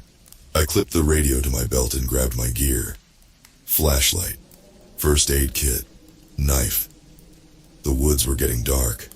The scream came again, closer this time. My hand tightened on the flashlight. I'd seen some weird stuff in these woods. Bears ripping apart tents. Hikers with legs mangled by falls. But nothing prepared me for what I found in that clearing. The beam of my flashlight landed on a figure hunched over something on the ground. At first, I thought it was an animal. But then it turned and I saw the face. Human. But wrong. Eyes too wide. Mouth stretched in a silent scream. Blood dripped from its chin. My stomach turned as I realized what it was hunched over. A body, or what was left of one. I must have made a sound, because suddenly those unnatural eyes were locked on me. It let out that terrible scream again and lunged. I ran. Branches whipped my face as I crashed through the underbrush. I could hear it behind me, getting closer. My lungs burned. I fumbled for my radio. Jim, come in!" I gasped. No answer, just static. I risked a glance back. Big mistake. My foot caught on a root and I went down hard. Pain shot through my ankle. I rolled over, scrambling backward as the thing burst into view. In the moonlight, I could see it clearer now. It looked like a man, but moved like an animal. Its clothes were tattered and caked with dirt and blood. It crouched, ready to pounce. I closed my eyes, bracing for the attack, but it never came. Instead, I heard another voice. Human, scared. "Help us, please, help us!" My eyes snapped open. The creature's head had whipped around toward the sound. Without another glance at me, it took off into the darkness. I lay there, heart pounding, trying to make sense of what just happened. That voice, it had come from deeper in the woods. Someone was out there. Despite the throbbing in my ankle, I knew I had to move. I pulled myself up, leaning against a tree for support. My radio crackled to life. Sam, you there?" Jim's voice was frantic. I grabbed the radio. "I'm here. Jim, we've got a situation. There's something out here, and I think we've got lost hikers." "What do you mean, something? Sam, what's going on?" I took a deep breath. "I don't know how to explain it, just get back up out here. Now." "Roger that. I'm calling it in. What's your location?" I gave him my coordinates and switched off the radio. The woods were eerily silent now. No screams, human or otherwise. Just the usual nighttime sounds of insects and wind through the trees. I knew I should wait for backup, but that voice kept echoing in my head. "Help us!" Someone needed help, and I was already out here. I couldn't just sit and wait. Gritting my teeth against the pain in my ankle, I started limping in the direction of the voice. The beam of my flashlight swept back and forth, revealing nothing but trees and shadows. "Hello?" I called out. "Park Ranger, if you can hear me, call out again." Silence, then faintly, "Over here, please hurry." I picked up my pace, ignoring the stabbing pain with each step. The voice was getting closer. Finally, my light fell on a small clearing, and there, huddled against a fallen log, were two figures. A man and a woman, both looking terrified and exhausted. "Oh, thank God," the woman sobbed as I approached. "We thought no one would find us." I knelt down beside them, checking for injuries. "Are you hurt? What happened?" The man shook his head. "We're okay, just scared and lost. We were camping and something attacked our site. We've been running ever since." I nodded, thinking of the creature I'd seen. "Did you get a good look at what attacked you?" They exchanged a glance. The woman spoke hesitantly. It looked like a person, but not quite. The way it moved. "I know," I said grimly. "I saw it too." The man's eyes widened. "Then you believe us?" "We were afraid no one would." "I believe you, and help is on the way. Let's get you two somewhere safe." As I helped them to their feet, a twig snapped nearby. We all froze. What was that? The woman whispered. I raised my flashlight, scanning the trees. Nothing. Then I heard it. That inhuman scream closer than ever. Run! I yelled, pushing the couple ahead of me. We crashed through the underbrush, the sound of pursuit right behind us. My ankles screamed in protest, but adrenaline kept me moving. Suddenly, we burst out onto a road. Headlights blinded me. A vehicle screeched to a halt. Sam! It was Jim's voice. Get in, quick! We piled into the truck. As Jim floored it, I looked back. There, at the edge of the trees, stood the creature. In the headlights, I could see its face clearly for the first time. My blood ran cold, because I recognized that face. It belonged to a camper who had gone missing in these woods. 5 years ago, Jim's truck sped down the dark road, headlights cutting through the night. My heart was still racing. The couple we'd rescued huddled together in the back seat, shaking. What the hell happened out there, Sam? Jim's knuckles were white on the steering wheel. I swallowed hard. You wouldn't believe me if I told you. Try me. So I did. I told him everything. The inhuman scream. The creature in the clearing. The chase through the woods. And what I'd seen at the end. That's impossible, Jim said when I finished. Mike Travers disappeared 5 years ago. Search teams combed these woods for weeks. He couldn't have survived out here all this time.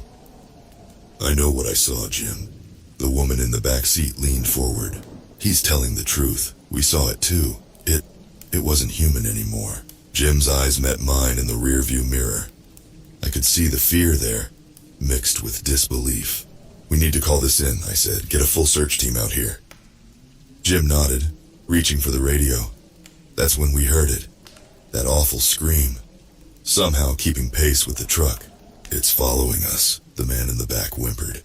I twisted in my seat, peering out the rear window. At first, I saw nothing but darkness. Then a shape burst from the tree line, running on all fours like an animal. But it was no animal. Even at this distance, I could make out the tattered remains of clothes hanging off its body. Jim, floor it! I yelled. The truck surged forward, engine roaring. But the thing behind us was impossibly fast. It gained on us with each passing second. Suddenly, it leapt. I heard the thud as it landed on the roof of the truck. The woman screamed. Claws raked across the metal above our heads. Hold on! Jim shouted, swerving hard. We all lurched to the side.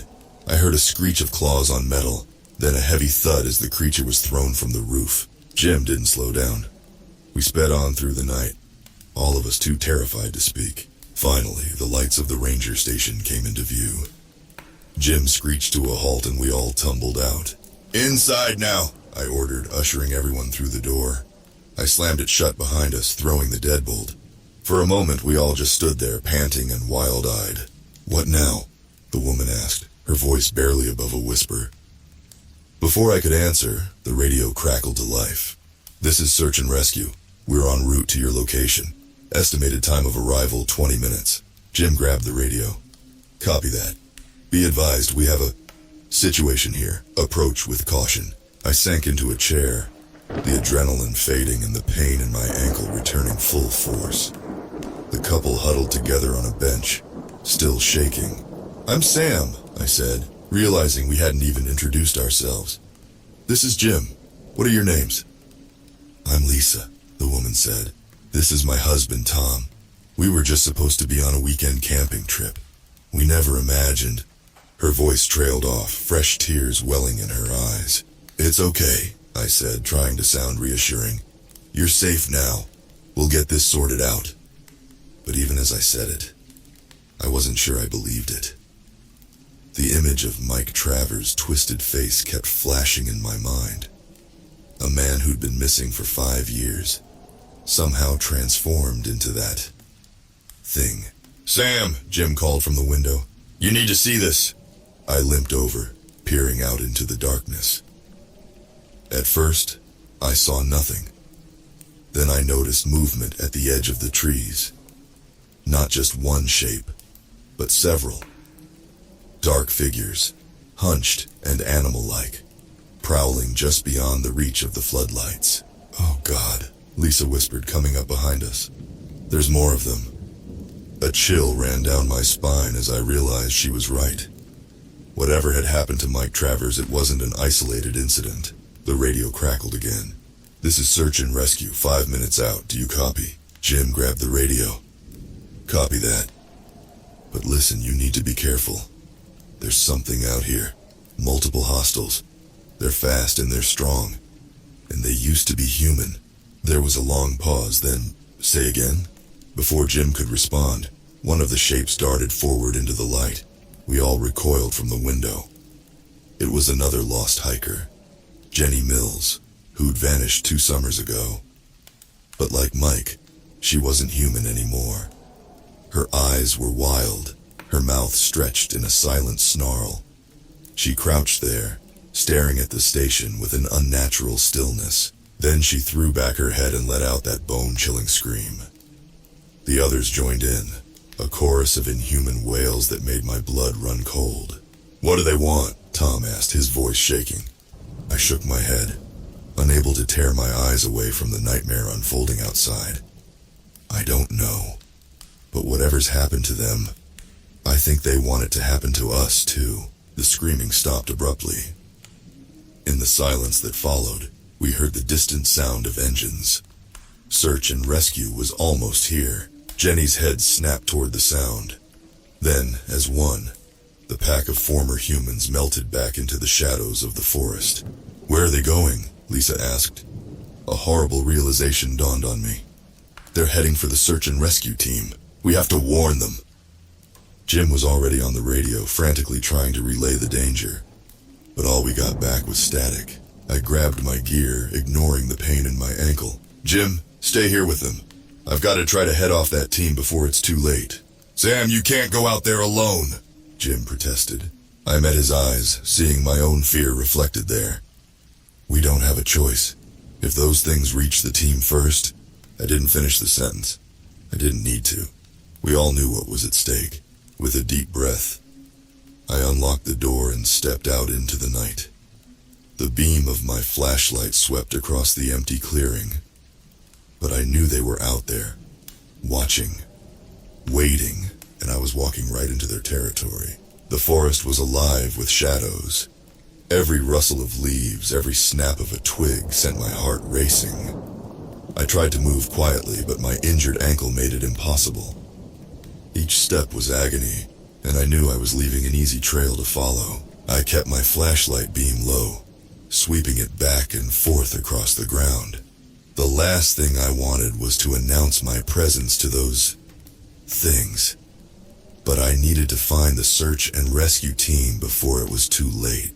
A distant engine rumble cut through the night. They were close. Too close. I picked up my pace, ignoring the fire in my ankle. Sweat dripped down my face and my breath came in ragged gasps. I was pushing myself too hard, but I had no choice. Suddenly I heard it. That inhuman scream off to my right, then another answering from the left. They were coordinating, hunting as a pack. I froze, my blood turning to ice. They were all around me. A twig snapped behind me. I whirled, flashlight beam cutting through the darkness. For a split second I caught a glimpse of a pale, twisted face. Then it was gone. My radio crackled to life, making me jump. Sam, do you copy? It was Jim's voice, tense with worry. I fumbled for the radio. I'm here, I whispered. But so are they. They're everywhere, Jim. The search and rescue team just radioed in. They're about to enter the forest. You've got to warn them. Another scream, closer this time. They were closing in. I'm trying, I hissed into the radio. But I don't think I'm going to make it. Sam, don't talk like that. You've got to. The radio went dead. Not just static. Complete silence. I stared at it in horror. Then I heard a sound that made my blood run cold. A low, guttural growl right behind me. I turned slowly. There, not 10 feet away, crouched what used to be Mike Travers. His eyes gleamed in the darkness, fixed on me with predatory intensity. I took a step back. He matched it, moving forward. Mike, I said, my voice shaking. Mike, if you're in there somewhere, please, this isn't you. For a moment, Something flickered in those inhuman eyes. Recognition. Confusion. But then it was gone, replaced by raw animal hunger. He lunged. I turned to run, but my bad ankle gave way. I went down hard, the flashlight flying from my grip. It hit a rock and went out, plunging me into darkness. I could hear Mike's ragged breathing getting closer. I scrambled backward, my hand closing around a fallen branch. Not much of a weapon, but it was all I had. Just as I felt hot breath on my face, a new sound cut through the night. Engines. Voices. The search and rescue team had arrived. Mike's head snapped up, distracted by the noise. It was the opening I needed. I swung the branch with all my strength, feeling it connect with a sickening thud. He let out a howl of pain and rage. I didn't wait to see more. I ran. My ankle screamed in protest, but terror gave me strength. I crashed through the underbrush, heading toward the sounds of the rescue team. Behind me I could hear Mike recovering, giving chase. And he wasn't alone. Other screams joined his, the whole pack alerted to the chase. I burst into a clearing, nearly colliding with a startled rescue worker. "Run!" I gasped. "Everyone needs to run now!" But it was too late. Dark shapes exploded from the tree line on all sides. The night erupted into chaos and screams. I saw a rescue worker go down, overwhelmed by what used to be Jenny Mills. Another fired off a shotgun, the blast momentarily lighting up the scene like a snapshot of hell. "Fall back!" I yelled, grabbing the arm of a shell-shocked team member. "Get to the vehicles!" We ran for the line of parked trucks and ATVs at the edge of the clearing. I could hear the pack behind us, getting closer with each second. I dove into the nearest truck, fumbling for the keys. They weren't there. "Looking for these?" I whirled to see one of the rescue team members holding up a key ring. But something was wrong. His eyes were too wide, his grin too sharp. "No," I breathed, "not you too." He lunged at me, inhumanly fast. I barely got the door shut in time. Claws scrabbled at the window as I scrambled over to the passenger side. Outside was pandemonium. The rescue team was scattered, some fighting, some fleeing, some already turned. I saw Jim's truck screech into the clearing, him leaning out the window with a shotgun. "Sam!" he yelled. "Get in!" I didn't need to be told twice. I yanked open the passenger door and threw myself inside. Jim floored it before I even had the door closed. As we tore out of the clearing, I looked back. The scene behind us was like something out of a nightmare. Flashlight beams swung wildly, illuminating brief, terrifying glimpses of the chaos. And through it all, those inhuman screams. "Oh God!" I heard Lisa sob from the back seat. "What's happening to them?" I shook my head, unable to find words. We drove in silence for several minutes, the sounds of the massacre fading behind us. Finally, Jim spoke. "Sam, what do we do now?" I stared out at the dark forest rushing past. The adrenaline was fading, leaving me hollow and scared. "I don't know," I admitted. "But whatever's out there, whatever's changing people, it's spreading, and I don't think we can stop it." As if to emphasize my point, a lone figure suddenly darted across the road ahead of us. In the headlights, I caught a glimpse of a familiar uniform, one of the rescue team. But the way it moved, Jim swerved hard, barely missing it. We all held our breath as it disappeared into the woods on the other side. "We can't go back to the station," I said. "It's not safe anywhere in the park." "Then where?" Tom asked, his voice shaking. I took a deep breath. "We need to get out of here, warn people. This thing can't be allowed to spread beyond the park." Jim nodded grimly, pressing down harder on the accelerator. The truck roared through the night, carrying us away from the horrors behind us. But as the miles rolled by, I couldn't shake the feeling that we were already too late.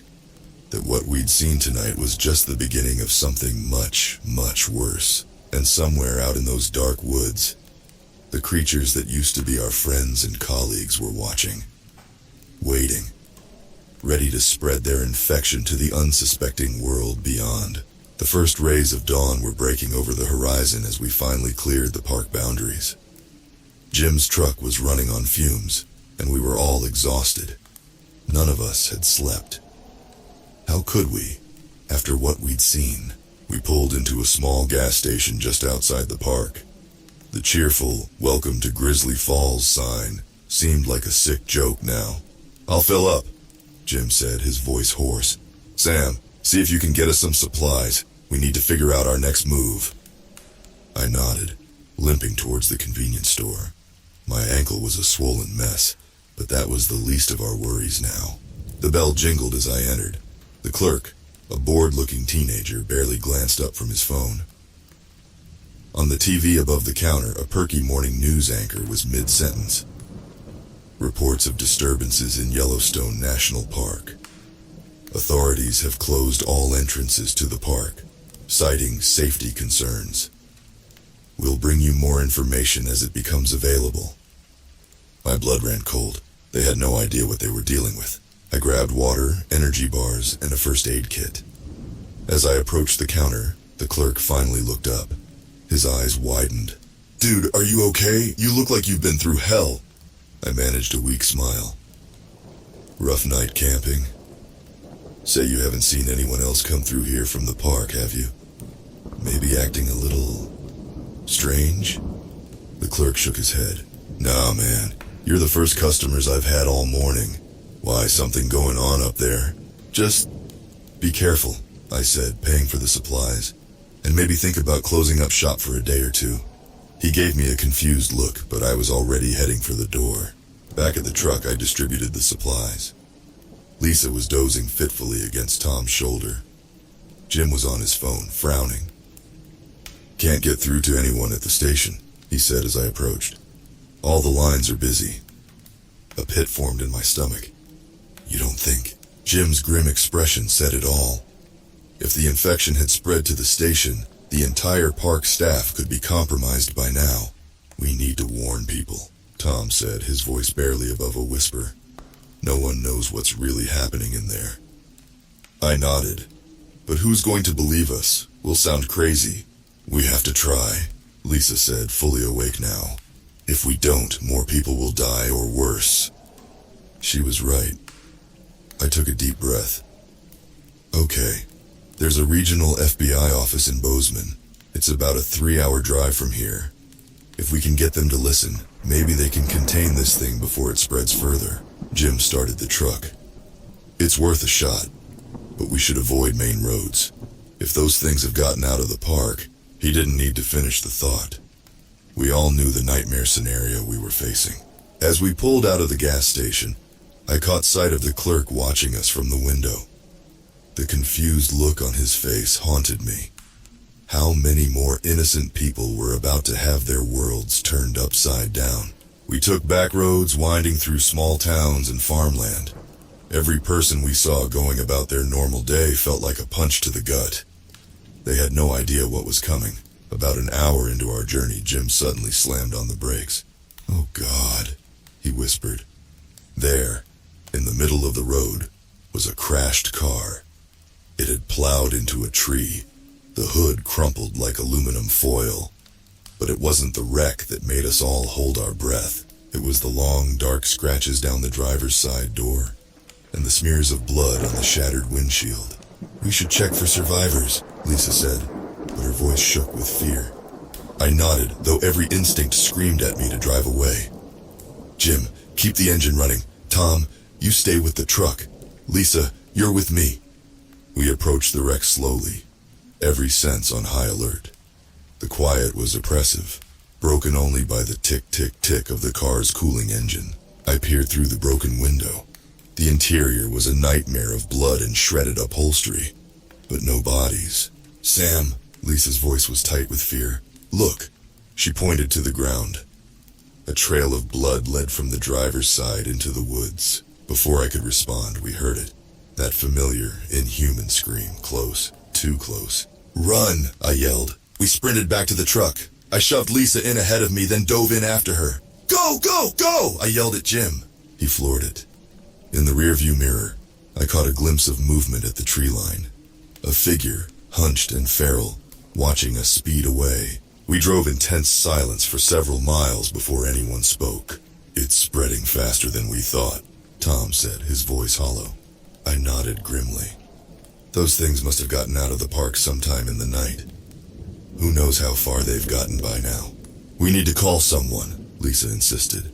The police, the army, anyone. And tell them what? Jim shot back. That a bunch of zombie campers are on the loose? They'll think we're nuts. We have to try, I said. Next town we see, we'll stop and use a payphone. Harder to trace than our cells. But as we crested a hill, my heart sank. Smoke was rising from the valley below, and even from this distance, we could hear screams. Oh no, Lisa whispered. We're too late. The small town below was in chaos. Cars were overturned, buildings were on fire, and people were running in panic through the streets. And among them, moving with that unnatural speed and grace, were the infected. Jim, I said, my mouth dry. Get us out of here, now. He didn't need to be told twice. We swerved onto a dirt road, the sounds of the massacre fading behind us. As we drove, a horrible realization settled over me. We weren't just running from the infected anymore. We were witnessing the beginning of the end. The world as we knew it was falling apart, and we were the only ones who knew why. The dirt road seemed endless. We'd been driving for hours, avoiding main routes and populated areas. The truck's radio crackled with emergency broadcasts and panicked reports. The infection was spreading faster than anyone could have imagined. We need to stop soon, Jim said, his knuckles white on the steering wheel. I'm running on fumes here, both the truck and me. I nodded, scanning the area.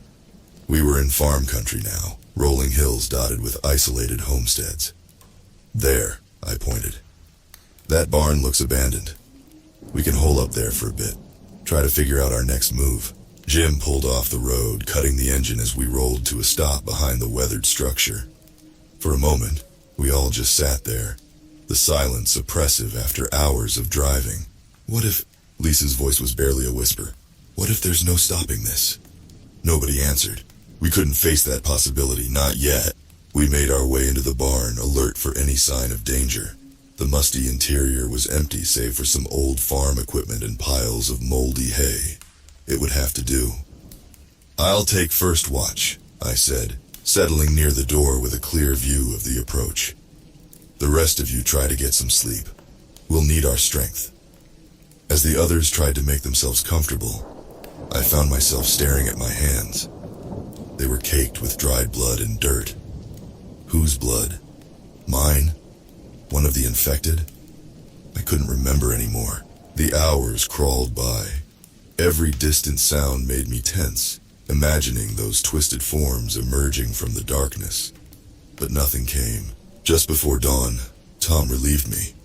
I was about to try for some sleep when Lisa let out a strangled cry. We all rushed to her side. She was pale, shaking. I don't feel right, she mumbled. My blood ran cold as I saw the scratch on her arm. It was red, inflamed. When had that happened? The car crash site? Earlier? No, Tom breathed, cradling his wife. No. I shared a look with Jim. We both knew what this meant. How long? Jim asked, his voice hoarse. I shook my head. I don't know. Hours, maybe. We've never seen it progress this slowly before. Lisa looked up at us, her eyes wide with fear. You have to leave me, she said, before I turn into one of them.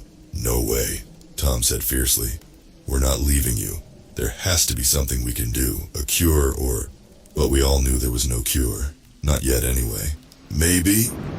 I hesitated, hating myself for even thinking it. Maybe we could restrain her, just until we can get help. The look of betrayal on Tom's face cut deep, but Jim nodded grimly. It's the only way to keep everyone safe. What followed was a nightmare. We used rope from the truck to tie Lisa to one of the barn's support beams. Her sobs echoed in the cavernous space as Tom whispered reassurances. As the sun rose, we gathered to plan our next move. But before we could start, a new sound cut through the morning quiet. Engines, multiple vehicles, coming our way fast.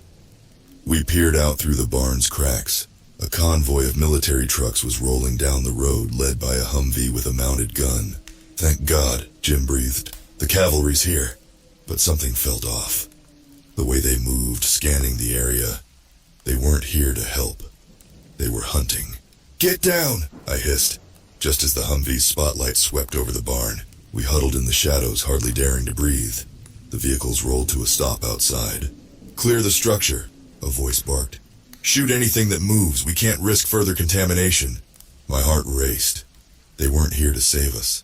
They were here to eliminate any potential carriers of the infection. We were trapped. The military at our front, Lisa slowly turning behind us. I met Jim's eyes, saw the same desperate calculation there.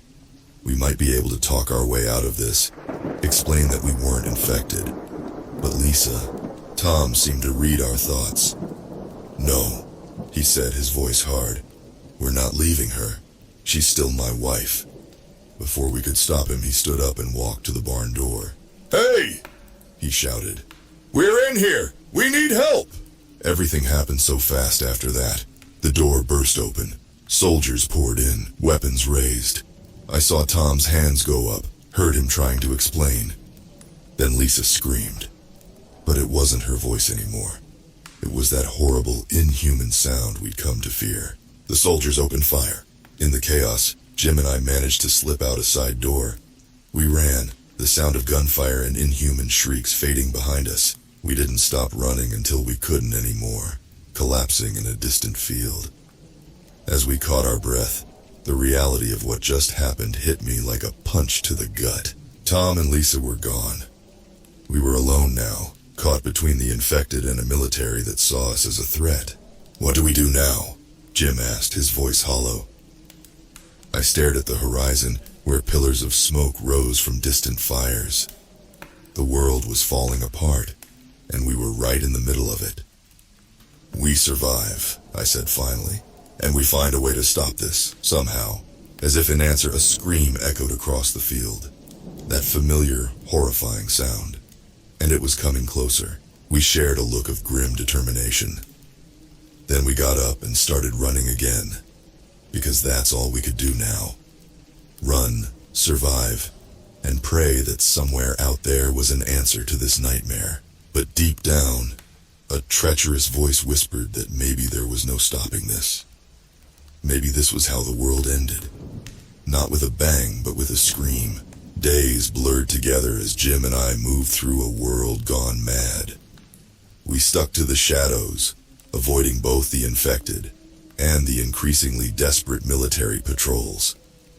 Towns we passed through were either abandoned ghost towns or chaotic war zones. We'd managed to hotwire an old pickup truck, which gave us some mobility, but fuel was scarce, and we had to be careful. Every stop was a risk. It was during one of these stops in a small town that seemed deserted that we finally got some answers, and a glimmer of hope. We were scavenging for supplies in an abandoned convenience store when we heard it. A radio, crackling to life in the back room. "This is Dr. Elena Rossi of the CDC. If anyone can hear this broadcast, please listen carefully. We have established a safe zone and research facility in Colorado Springs. We are working on a cure for the infection. If you are uninfected and can make it here safely, we need all the help we can get. I repeat." Jim and I looked at each other, hardly daring to believe it. A safe zone, a potential cure. "What do you think?" Jim asked, his voice hoarse from disuse. I hesitated. Could be a trap, or just false hope. But if it's real, Sam, we have to try. What else can we do? He was right. We'd been running for so long, with no real goal beyond survival. This was our first hint of purpose since escaping the park. "All right," I said, "Colorado Springs it is." The journey was a nightmare. The roads were clogged with abandoned vehicles and wandering infected. We had to take detours, backtrack, and sometimes fight our way through. One night, huddled in the cab of our truck, Jim finally asked the question that had been haunting us both. "Sam, do you think we're immune? We've been exposed so many times, but we haven't turned." I'd been wondering the same thing. Maybe, or maybe we're just lucky. Either way, we can't let our guard down. He nodded, then fell silent for a long moment. I keep seeing their faces, he said finally. Lisa, Tom, the rescue team, all those people in the towns we've passed through. How did it come to this? I had no answer for him. The guilt and horror of what we'd witnessed weighed on us both. As we neared Colorado Springs, the military presence increased. Checkpoints appeared on the roads, manned by jumpy soldiers with itchy trigger fingers. At one such checkpoint, things nearly went sideways. The soldier checking our truck was young, scared.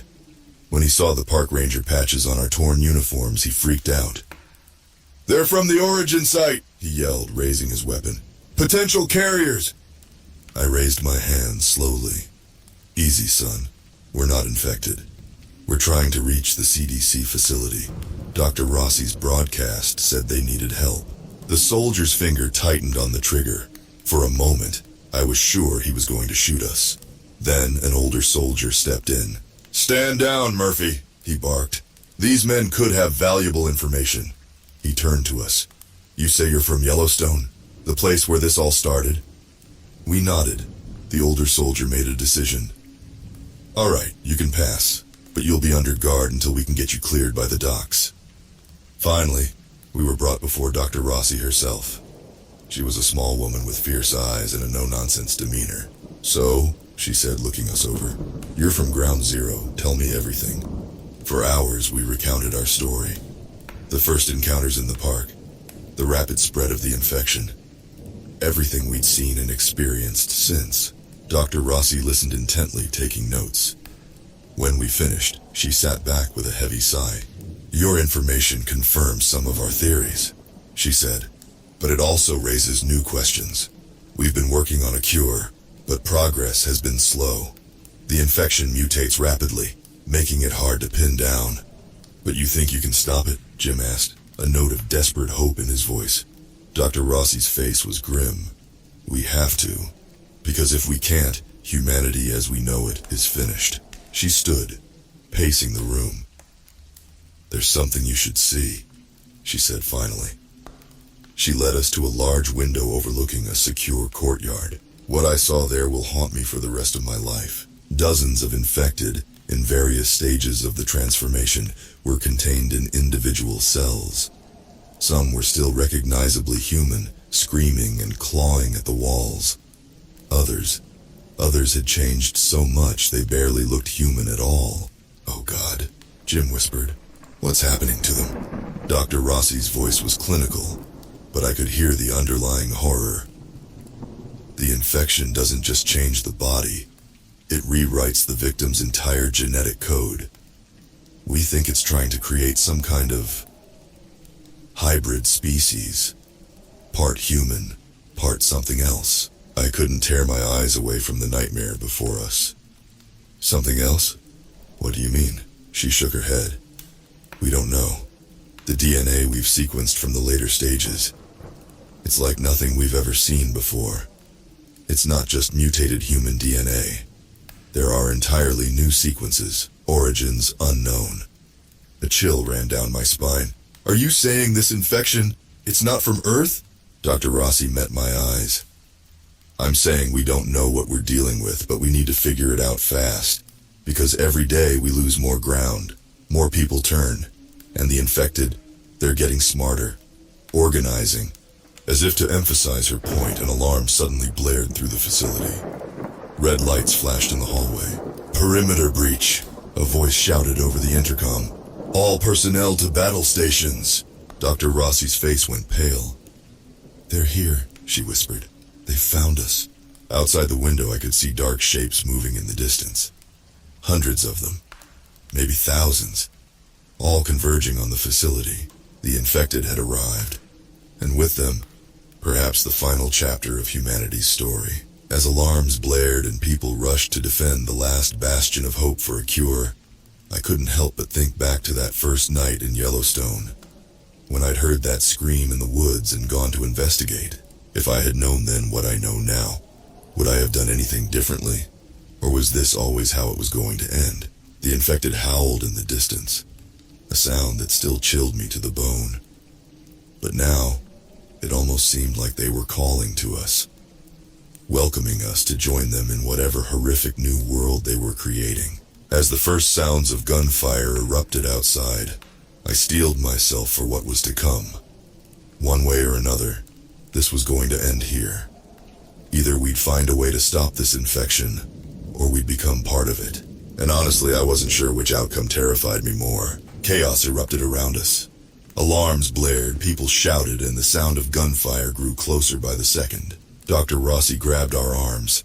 "We need to get to the secure lab," she yelled over the noise. "If there's any hope of stopping this, it's there." We ran through corridors crowded with panicked researchers and grim-faced soldiers. The whole facility shook with the force of explosions outside. "They're through the outer perimeter," someone shouted. We reached the lab just as another explosion rocked the building. Inside, a team of scientists worked frantically at various stations. "Status report!" Dr. Rossi barked. A haggard-looking man in a lab coat looked up from a computer. "We're close, Elena. The latest trial showed promise, but we need more time." "Time is the one thing we don't have," she muttered. I peered out a reinforced window. The scene outside was like something out of a war movie. Soldiers fought desperately against a tide of infected. But for every one they took down, 3 more seemed to appear. And then I saw something that made my blood run cold. Among the infected were forms that moved differently. They were coordinating the attack, directing the others with terrifying intelligence. "Dr. Rossi," I called, my voice shaking. "You need to see this." She joined me at the window, her face paling as she took in the scene. "They've evolved further," she whispered. "We're out of time." Just then, Jim called out from across the lab. He was standing by another window, but this one looked into an interior room. "Guys, what the hell is that?" We rushed over. Through the window we could see a large pulsing mass of something. It was organic, but like nothing I'd ever seen before. Tendrils of it stretched out, connecting to various pieces of equipment.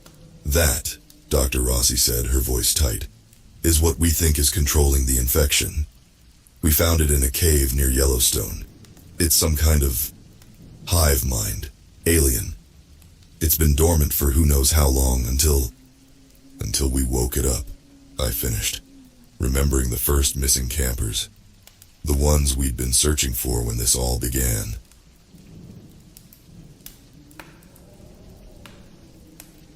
A soldier burst into the lab, bleeding from a gash on his forehead.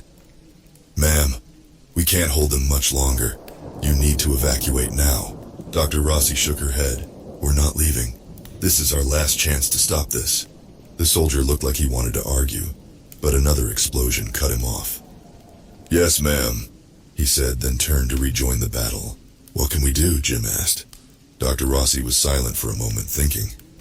Then her eyes lit up with a dangerous idea. "The hive mind," she said. "It's connected to all the infected. If we could introduce the cure directly into it, it would spread to all of them," I finished, catching on. "But how? That thing isn't exactly going to cooperate."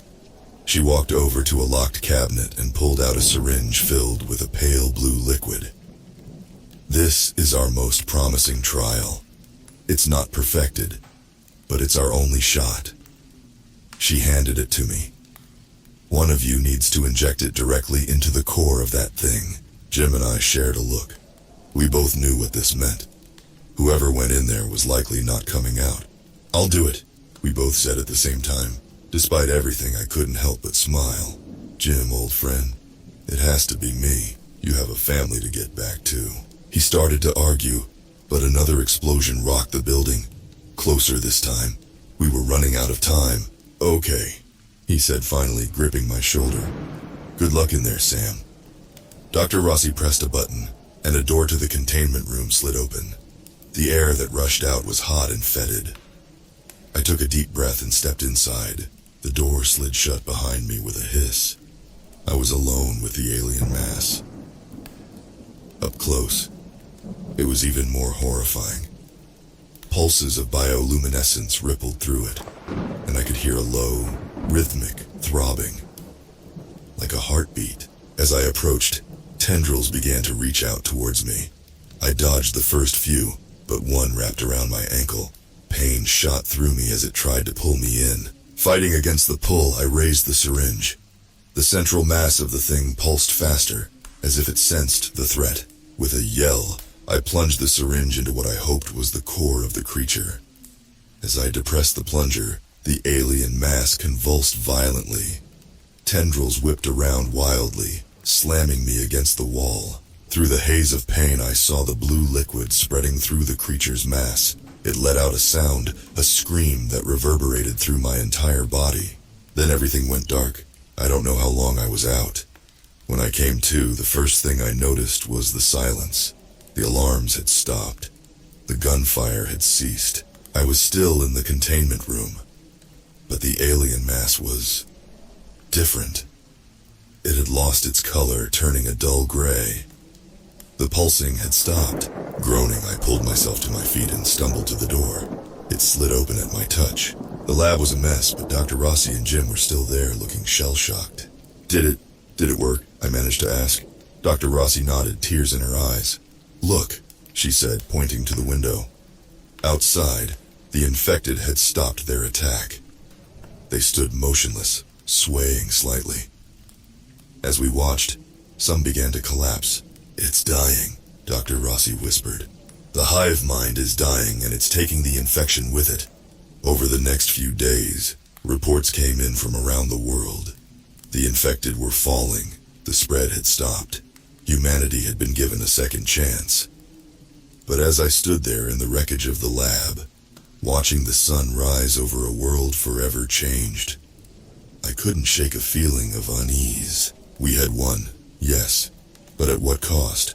And what else might be out there, sleeping beneath the earth, waiting to be awakened? I thought back to that first night in Yellowstone when I heard a scream in the woods.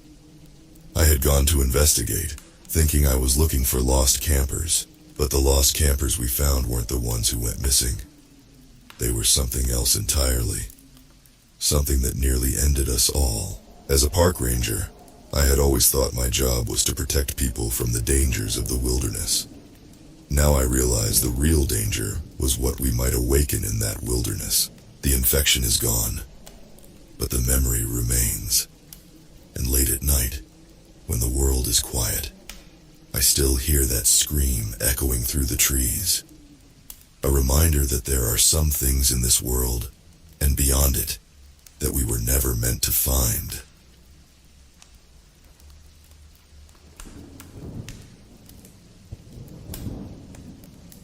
The scream came from somewhere deep in the forest. It wasn't human. It wasn't animal.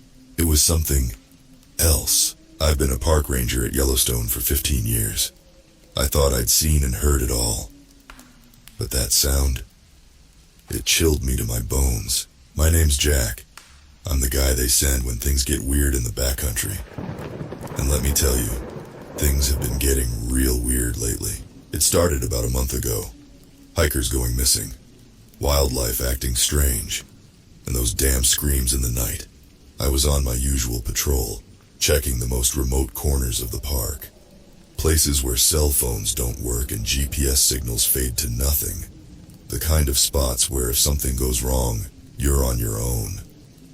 The sun was setting, painting the sky blood red. I should have been heading back to my cabin, but something caught my eye. Fresh tracks in the mud. Big ones. Way too big for any animal I knew. I crouched down, studying the prints. They were deep, like whatever made them was heavy. The shape was all wrong, though. Like a bear's paw, but with long, hooked claws at the end of each toe. My hand drifted to the hunting knife on my belt. Fat lot of good it would do against something that could leave marks like that. That's when I heard it. That soul-shredding scream. Closer this time. Much closer. I spun around, heart pounding. The trees seemed to lean in, their branches reaching for me like bony fingers. Something moved in the shadows, just a flash of something. Pale skin, fur. I couldn't tell. Hello? I called out, my voice shaky. National Park Service, identify yourself. Silence. Then a low, rumbling growl that made my teeth rattle. I fumbled for my flashlight, clicking it on. The beam cut through the gloom, revealing nothing. Whatever it was had vanished. But the feeling of being watched, that didn't go away. I hightailed it back to my cabin, locking the door behind me. Sleep didn't come easy that night. The next morning I radioed it in, told my boss about the tracks, the scream, the thing I almost saw. He laughed it off, said I was working too hard seeing things that weren't there. "Take a few days off, Jack," he said. "Clear your head." But I knew what I saw, what I heard, and I knew I couldn't just ignore it.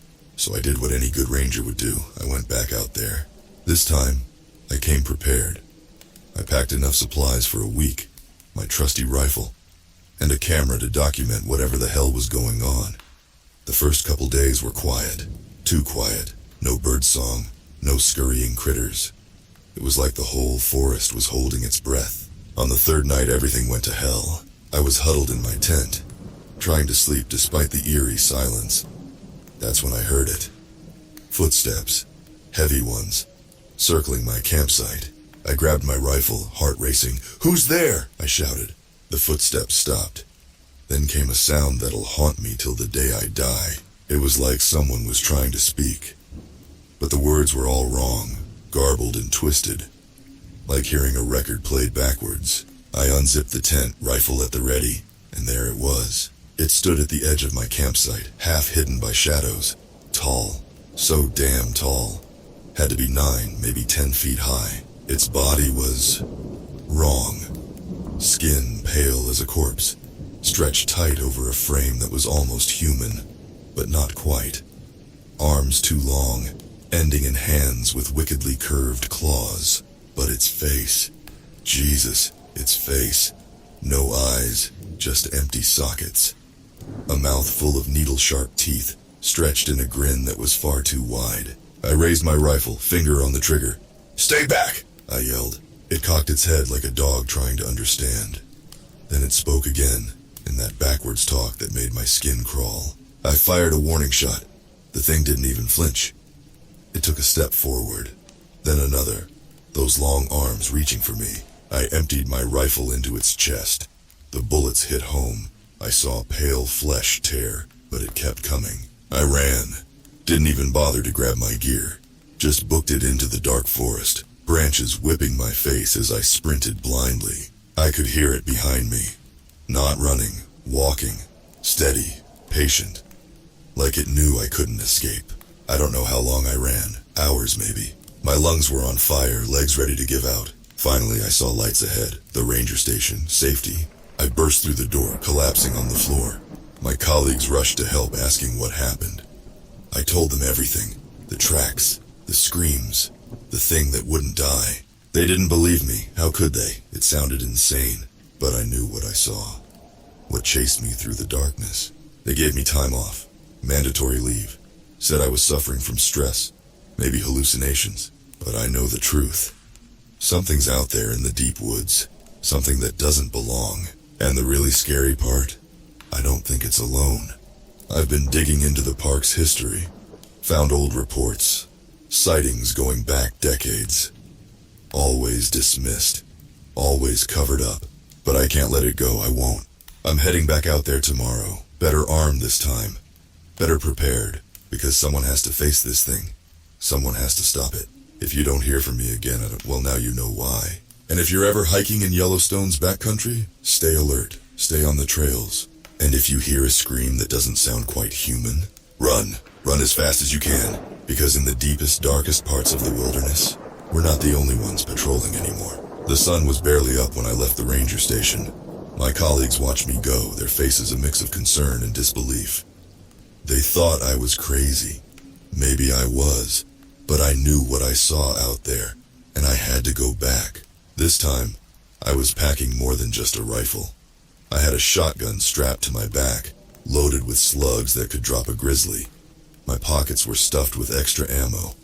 If bullets wouldn't stop this thing, maybe brute force would. I hiked deep into the backcountry, following the same trail where I'd first encountered the creature. The forest felt different now. Oppressive. Like the trees themselves were watching me, judging my every move. As night fell, I made camp in a small clearing. No tent this time. I needed to see in all directions. I built a fire, more for comfort than warmth. Its flickering light cast dancing shadows that played tricks on my eyes. That's when I heard it, whispering. At first I thought it was just the wind in the trees. But then I caught words. Fragments of sentences that made no sense. Skin, need new skin. Hungry, always hungry. They come, we take. I gripped my shotgun tight, eyes straining in the darkness beyond the firelight. Who's there? I called out, trying to keep my voice steady. The whispers stopped. For a moment all I could hear was the crackle of the fire and my own ragged breathing. Then something stepped into the clearing. It wasn't the creature I'd seen before. This one was smaller, maybe 7 feet tall. But its body was just as wrong. Limbs too long, joints bending in impossible ways. Its face. God, its face. It looked melted, features running together like wax. And its eyes, they glowed with a sickly yellow light. I raised my shotgun, but my hands were shaking so bad I could barely aim. "Stay back!" I yelled. The thing cocked its head, studying me. Then it spoke, its voice a rasping whisper that seemed to come from everywhere at once. "Why do you return, Fleshbag? Do you wish to join us?" I fired. The blast knocked the creature back, tearing a hole in its chest. But instead of blood, black ooze poured from the wound. The thing looked down at the damage, then back at me. And it smiled. A wide, terrible grin that split its face nearly in half. "Poor, foolish ranger," it hissed. "You cannot kill what was never truly alive." It lunged at me, moving faster than anything that size had a right to. I fired again, and again, emptying the shotgun into its twisted body.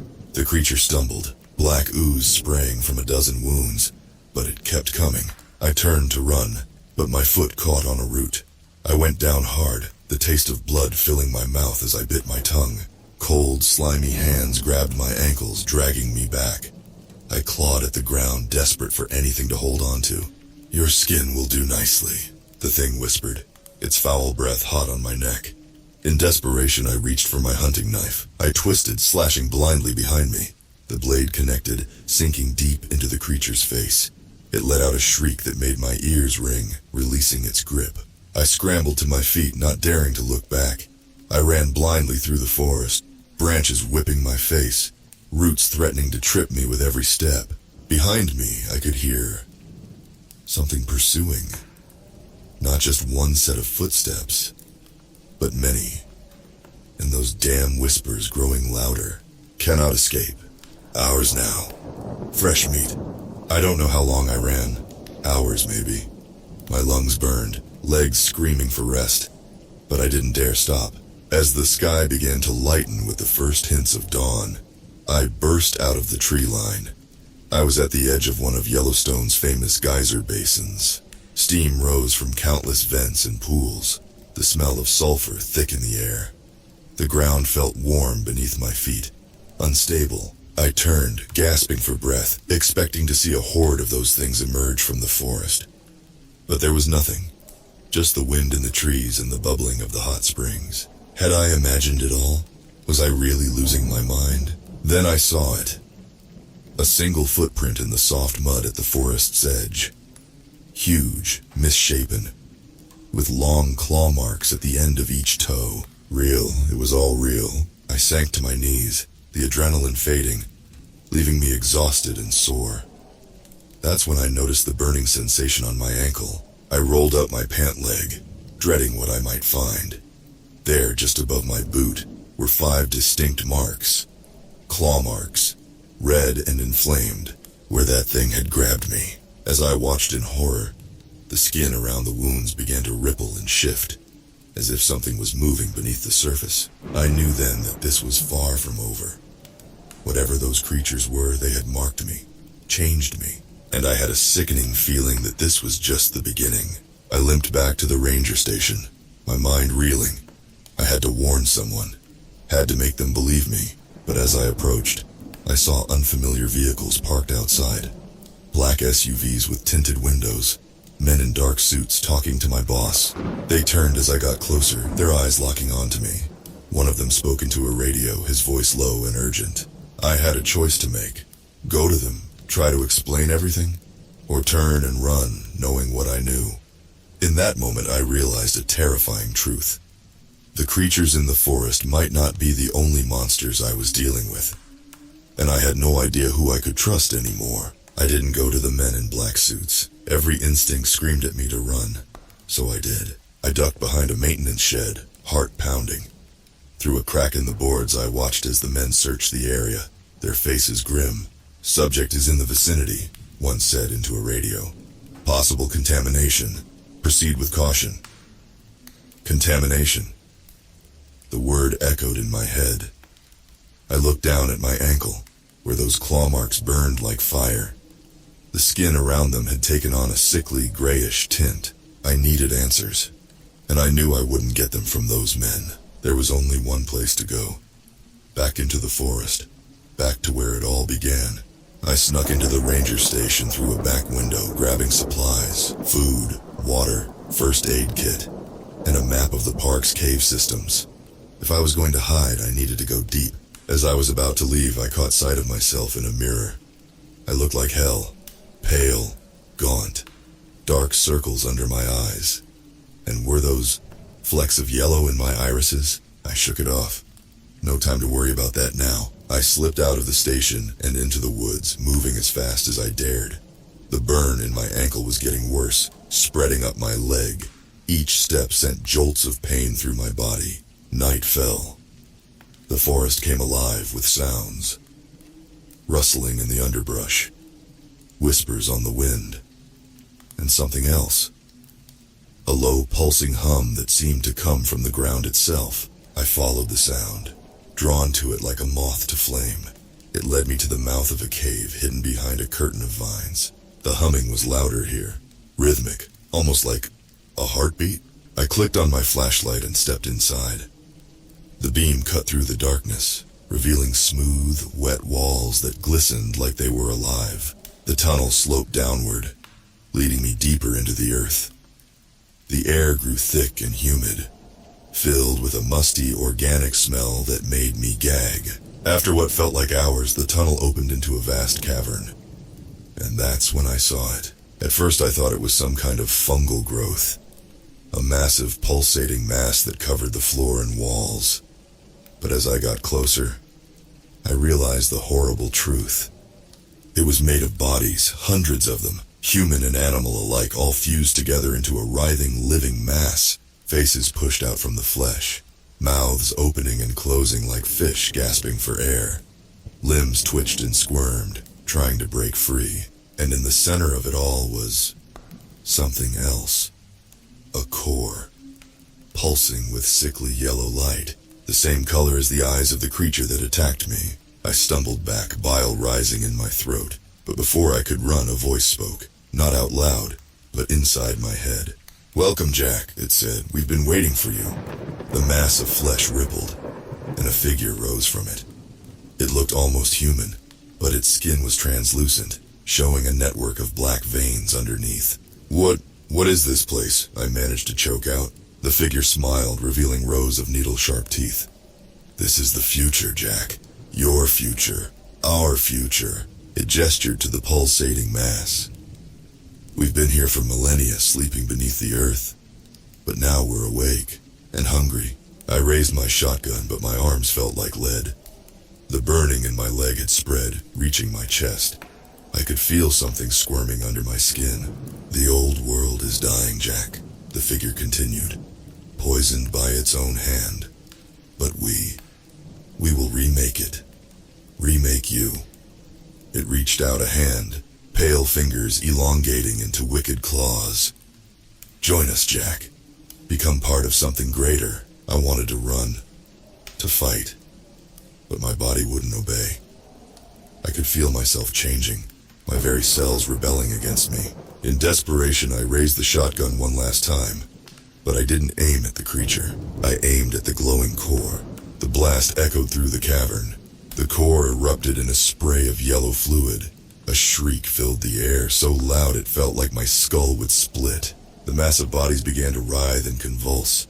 The figure in front of me screamed, its form melting like wax. The cavern started to collapse, Rocks fell from the ceiling, crushing the squirming flesh below. I ran like I've never run before.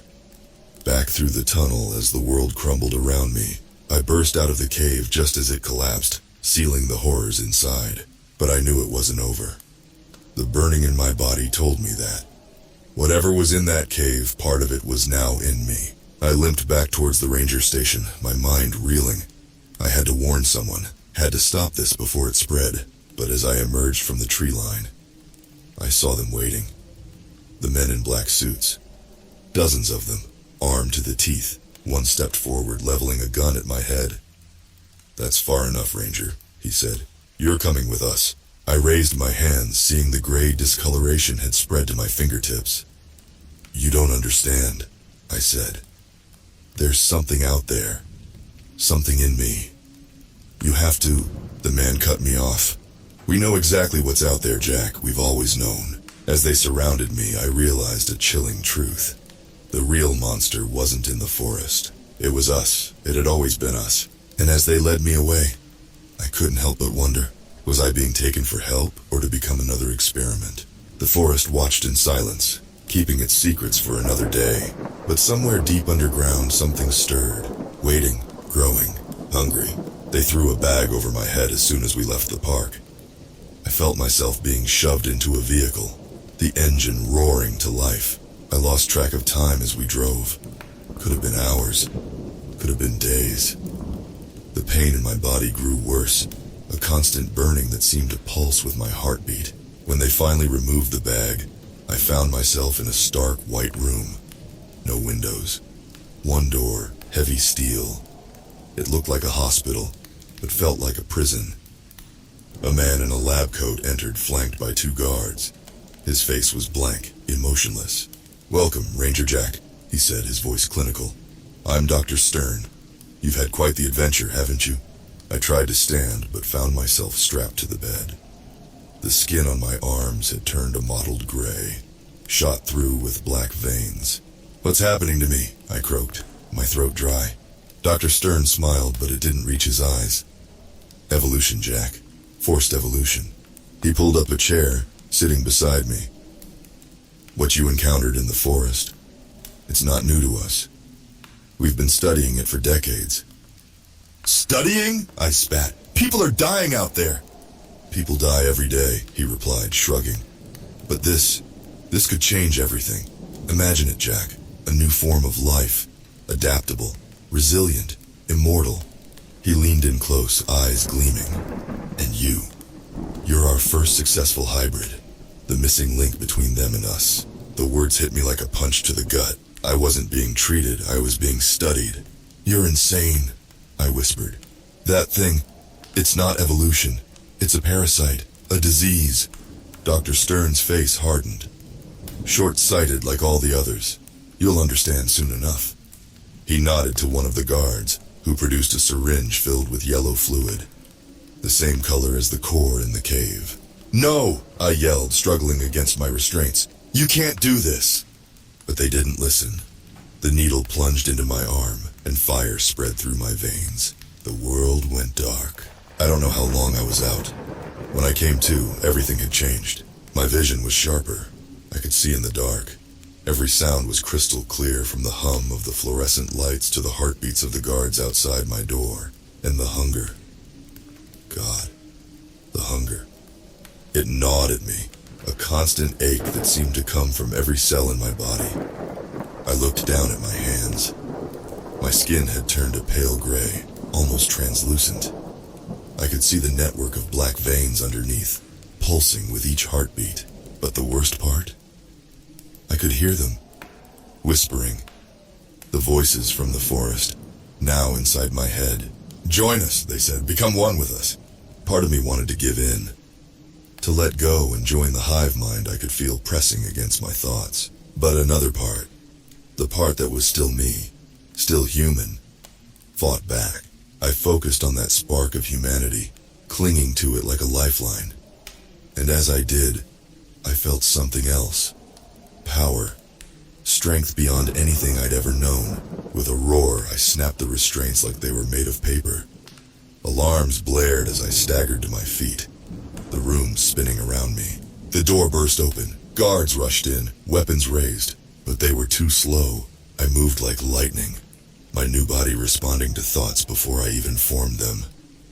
In seconds, the guards lay broken on the floor. I stumbled into the hallway, my senses overwhelmed by the smells and sounds of the facility. And underneath it all, that familiar hum, the pulse of the hive. It was close, so close. I followed the sound, drawn to it like a moth to flame. Guards tried to stop me, but they might as well have been standing still. I tore through them, my hands now ending in wicked claws that cut through armor like tissue paper. Finally, I reached a massive vault door. The humming was loudest here, reverberating in my bones. With strength I didn't know I possessed, I dug my claws into the steel and pulled. The door groaned, then gave way with a screech of tearing metal. Inside was a sight that would have made my old self vomit. But now it was beautiful. A massive tank dominated the room, filled with pulsating yellow fluid, and floating in the center, a form that defied description. Part plant, part animal, part something else. Tendrils stretched out from it, connected to smaller tanks lining the walls. Each of those tanks held a person. Some were still recognizably human. Others weren't. This was it. The source. The thing that had been sleeping under Yellowstone for who knows how long. And they'd brought it here. As I stared, mesmerized, I felt a hand on my shoulder. I spun, claws ready. Dr. Stern stood there, smiling that empty smile. "Beautiful, isn't it?" he said. "The future of humanity." I grabbed him by the throat, lifting him off the ground. "You don't understand what you're dealing with," I growled, my voice no longer sounding human. He just laughed even as my claws dug into his skin. "Oh, Jack, we understand perfectly. This is just the beginning." Somewhere deep in the facility, an explosion rocked the building. Stern's smile widened. "Right on schedule," he wheezed. "You see, Jack, we're not containing it. We're releasing it." Horror washed over me as the implications sank in. This wasn't a research facility. It was a hatchery, and the eggs were about to hatch. I dropped Stern, his body crumpling to the floor. My mind raced, trying to process what he'd said. They were releasing it, on purpose. Another explosion rocked the facility, closer this time. Alarms blared, red emergency lights bathing everything in a hellish glow. I turned back to the massive tank, its contents pulsing faster now, as if excited by the chaos. The smaller tanks lining the walls began to crack, yellow fluid seeping out. I had to stop this, had to contain it. But how? As if in answer, I felt a surge of something. Knowledge? Power? It flowed through me, images flashing in my mind. I saw the forest, the cave, the hive. But I also saw other things, other places, a vast network spreading across the planet, hidden underground. And I understood. This wasn't just about Yellowstone. It was everywhere. A scream snapped me back to reality. One of the smaller tanks had burst open, its occupants spilling out onto the floor. It wasn't human anymore. Its body was twisted, elongated, covered in a chitinous shell. It rose, insectoid eyes focusing on me. Then it spoke, its voice a raspy hiss. "Brother," it said, "join us." "I'm not your brother," I growled, my claws extending. It lunged at me, impossibly fast, but I was faster. My new instincts took over, my body moving without conscious thought. We clashed in a fury of claws and teeth. Its exoskeleton was tough, but my claws were tougher. I tore into it, black ichor spraying across the room. Finally, it lay still. But I knew it wasn't over. More tanks were cracking. More of those things were waking up. I turned to the central tank, the source of it all. I knew somehow that destroying it would stop the spread. At least here. But as I approached, I felt resistance. Not physical, but mental. The hive mind pushed against my thoughts, trying to subsume my will. "Join us," the voices whispered. "Be part of something greater." Images flooded my mind. A world transformed. Humanity evolved into something new, something powerful. No more hunger. No more disease. No more death. For a moment I wavered. It was seductive. The promise of immortality. Of transcendence. But then I remembered. The screams in the forest. The writhing mass in the cave. The broken bodies I'd left in my wake. This wasn't evolution, it was extinction. With a roar that was more animal than human, I plunged my claws into the tank. The glass cracked, then shattered. Yellow fluid gushed out, carrying with it the pulsating core. As soon as it hit the air, it began to shrivel, turning black and brittle. The voices in my head screamed, a cacophony of rage and pain that threatened to split my skull. I fell to my knees, clutching my head. Around me, the other tanks burst open, their occupants withering as the central mass died. Through the haze of pain, I saw Stern stirring. He looked at the destruction, his face twisted in fury. "Do you have any idea what you've done?" he snarled. "You've doomed us all." I staggered to my feet, my body already beginning to change. The gray was fading from my skin, the claws retracting. "No," I said, my voice hoarse. "I've saved us." Stern laughed, a harsh, bitter sound. "Saved us? You fool. This was just one node. There are others, dozens of them, all over the world." My blood ran cold. "What?" He grinned, blood staining his teeth. "Did you think we'd put all our eggs in one basket? This is bigger than you can imagine, Jack. It's already begun." Before I could respond, the facility shook with the biggest explosion yet. Cracks spread across the ceiling, chunks of concrete raining down. "Better run, Ranger," Stern wheezed. "Your story's not over yet." I wanted to grab him, to make him tell me more. But the room was collapsing around us. I had no choice but to flee. I ran through corridors choked with smoke and debris. Everywhere, signs of chaos, broken containment units, twisted bodies, some human, some not. Finally, I burst out into the open air. We were in the middle of nowhere, surrounded by desert. In the distance, I could see a small town. My enhanced vision caught movement. Things were crawling out of the facility, heading towards the town. I looked down at my hands. The claws were gone, but I could feel them just beneath the surface, ready to emerge. I was cured. Or was I? The hunger was still there, a dull ache in the pit of my stomach.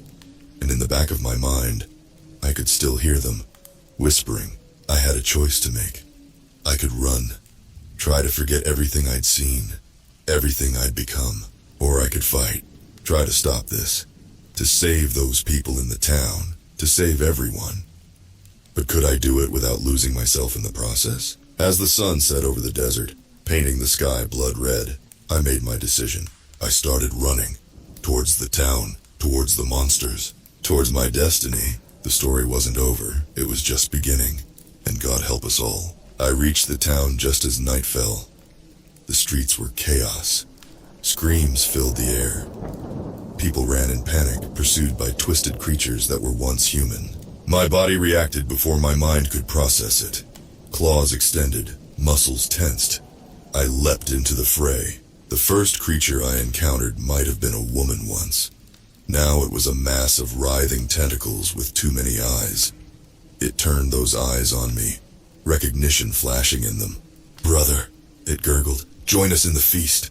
I answered with my claws, tearing through its flesh. Black ichor sprayed, burning where it touched my skin. But I didn't stop. Couldn't stop. For hours, I fought. Creature after creature fell before me. But for each one I put down, two more seemed to take its place. As dawn broke, I found myself in the town square, surrounded by the fallen. My body was covered in cuts and burns, but they were already healing. The hunger gnawed at me, stronger than ever. That's when I saw her, a little girl hiding behind an overturned car. Her eyes were wide with fear as she looked at me. I realized what I must look like, a monster, no different from the things I'd been fighting. "It's okay," I said, trying to make my voice sound human. "I'm here to help." She shrank back, tears streaming down her face. "You're one of them," she whimpered. The words hit me like a physical blow. Was I? Had I become the very thing I was fighting against? Before I could respond, a new sound filled the air. Helicopters. Lots of them. Military trucks rolled into the square, soldiers pouring out. They were clad in heavy armor, faces hidden behind masks. I turned to run, but found myself surrounded. Rifles trained on me from every direction. A figure stepped forward, different from the others. Instead of armor, he wore a simple black suit. His face was lined with age, eyes sharp behind wire-rimmed glasses. "At ease," he said to the soldiers, then turned to me. "You've had quite a night, Ranger Jack." I tensed, ready to fight. "Who are you?" He smiled, but it didn't reach his eyes. "I'm Director Blackwood, and I'm here to offer you a choice." He gestured around at the devastation. "What happened here is just the beginning. The infection is spreading. Cities are falling, and we are losing." I laughed bitterly. "And whose fault is that? You're the ones who unleashed this thing." Blackwood's face hardened. "A regrettable decision made by overzealous individuals. But that's in the past. Right now we need to focus on the future. On survival." He took a step closer. "You're unique, Jack. The only one we've seen who can control the change. Who can fight it." "What do you want from me?" I growled. "We want you to join us, to help us fight this thing, to save what's left of humanity." I looked at him skeptically. "And if I refuse?" His hand moved to his jacket where I could see the outline of a gun. "Then we put you down, like all the others." I glanced at the little girl, still hiding behind the car. She looked at me, eyes pleading. In that moment, I made my decision. "I'll help," I said, "but on one condition. I work alone. No teams, no handlers. I go where I want, when I want." Blackwood considered for a moment, then nodded. "Agreed. But know this, Jack. We'll be watching, always watching." As the soldiers lowered their weapons, I felt a weight settle on my shoulders. I was no longer just fighting for myself. I was fighting for everyone. The next few months were a blur. I traveled across the country, tracking outbreaks and containing them. Sometimes I arrived in time to save people. Other times, I was too late. Each fight took its toll. The hunger grew stronger. The whispers in my head got louder. Sometimes in the heat of battle I lost myself, became something else. But I always came back, always remembered who I was, what I was fighting for. I learned more about the infection, about its origins. It wasn't alien, not really. It had always been here, sleeping deep in the earth. Our drilling, our mining, our relentless expansion had awakened it, and now it was fighting back. I also learned about the resistance. Small groups of survivors immune to the infection, fighting back against the tide of monsters. I helped where I could, trained them to defend themselves, but it never felt like enough. For every victory there were a dozen defeats. The world was changing, transforming into something unrecognizable. And through it all, one question haunted me. How long could I keep fighting before I became the very thing I was fighting against? As I stood on a hilltop, watching a city burn in the distance, I felt a presence behind me. I turned to see a figure emerge from the shadows. It was stern, but not as I remembered him. His body was twisted, elongated. His eyes glowed with an inner light. "Hello, Jack," he said, his voice a rasping whisper. "It's time we had a talk." I tensed, claws extending. "I have nothing to say to you." He smiled, revealing rows of needle-sharp teeth. "Oh, but you do. You see, Jack, you're the key to all of this. The bridge between two worlds." "What are you talking about?" Stern's form seemed to ripple, changing subtly. "The old world is dying, Jack. But the new one, it's struggling to be born. And you can make it happen." He extended a hand, now ending in wickedly curved claws. "Join us, Jack, truly join us. Help us remake the world." For a moment I was tempted, so tempted, to give in, to stop fighting, to become something more. But then I remembered. The little girl in the town, the survivors I'd helped. All the people still out there, still fighting. I looked at Stern, seeing him for what he truly was. Not a visionary, not a savior, just another monster. Never, I growled. Stern's face twisted in rage. Then you'll die with the rest of them! He lunged at me faster than anything I'd ever seen, but I was ready. As we clashed on that hilltop, the fate of two worlds hanging in the balance, I knew one thing for certain. This was it. The final battle.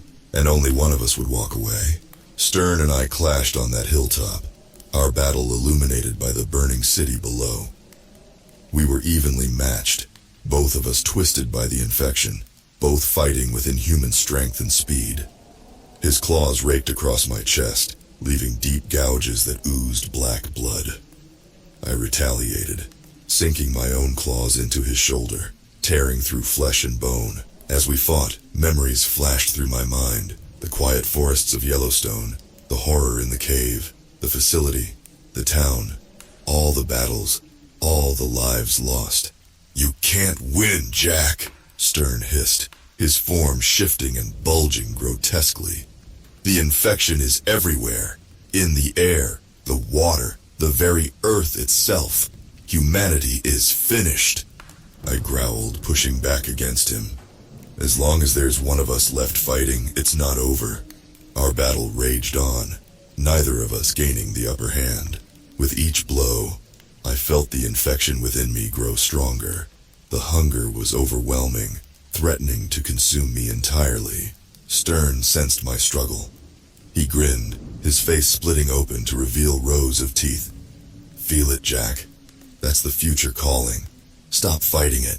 Embrace what you truly are. For a moment I faltered. The voices in my head grew louder, promising power, freedom from pain, from guilt. All I had to do was let go. In that instant of weakness, Stern struck. His arm elongated, becoming a mass of writhing tentacles that wrapped around my throat, lifting me off the ground. It's over, Jack, he wheezed, his voice distorting. Join us or die. As I gasped for air, my vision blurring, I saw something. A flash of movement in the burning city below. People, survivors, fighting back against the infected with whatever weapons they could find. They were still out there, still fighting, still human. And I remembered who I was, what I was fighting for. With a roar that was more animal than human, I tore free from Stern's grasp. My body changed, responding to my will in a way it never had before. I grew larger, stronger, my skin hardening into an armored shell. Stern's eyes widened in shock. How are you doing this? I didn't answer. Instead, I attacked. My claws, now more like blades, sliced through Stern's mutated flesh like it was paper. He screamed, a sound that shook the very air around us. You don't understand, he gasped as he fell back. This is evolution. This is the next step. I stood over him, my transformed body towering above his broken form. No, I growled, my voice deep and resonant. This is an aberration, and it ends now, with one final terrible blow. I ended Stern's twisted existence. As his body crumbled to ash, I felt something change within me. The voices in my head, the constant whispers of the hive mind, fell silent. I looked down at my hands, watching as they slowly returned to their human form. The hunger was still there, but it was muted now, manageable. As dawn broke over the burning city, I realized the truth. I hadn't beaten the infection. I had mastered it. I made my way down to the city, to the survivors I'd seen. They were wary at first, hands tightening on their makeshift weapons as I approached. It's okay, I said, raising my hands. I'm here to help. A woman stepped forward, her face streaked with dirt and blood. Who are you? She asked. I thought for a moment. I wasn't the park ranger I used to be, but I wasn't a monster either. I was something in between, a bridge between two worlds. I'm Jack, I said simply, and I'm here to fight. The woman looked at me for a long moment, then nodded. We could use the help, she said. There's a lot of fight left, As I joined the group of survivors, I felt a sense of purpose I hadn't experienced since this all began. The world had changed. Humanity was on the brink. But we weren't done yet. The infection was still out there, spreading, changing the world in ways we couldn't fully understand. But now I had the power to fight it on its own terms. To protect those who couldn't protect themselves. I looked out at the horizon, where the sun was rising over a changed world. I didn't know what the future held. Didn't know if humanity would survive this crucible, or what we might become if we did. But I knew one thing for certain. As long as I was still standing, still fighting, there was hope. And in this new, terrifying world, hope was the most powerful weapon of all. As we prepared to move out, to find more survivors, and establish a safe haven, I couldn't help but think back to where it all began. To Yellowstone, and the deep, dark woods where I first encountered the unknown. I may not patrol those remote areas anymore, but something else still does. Something ancient, something patient, and as long as it's out there, I'll be here, watching, waiting, ready to face whatever horrors emerge from the shadows. Because that's what I am now. Not just a park ranger, not just a man, but a guardian on the edge of two worlds. And my watch is far from over. Thank you for taking this journey with me, and please don't forget to like this video and subscribe if you are new here, and help MM13 to reach 1,000 subscribers.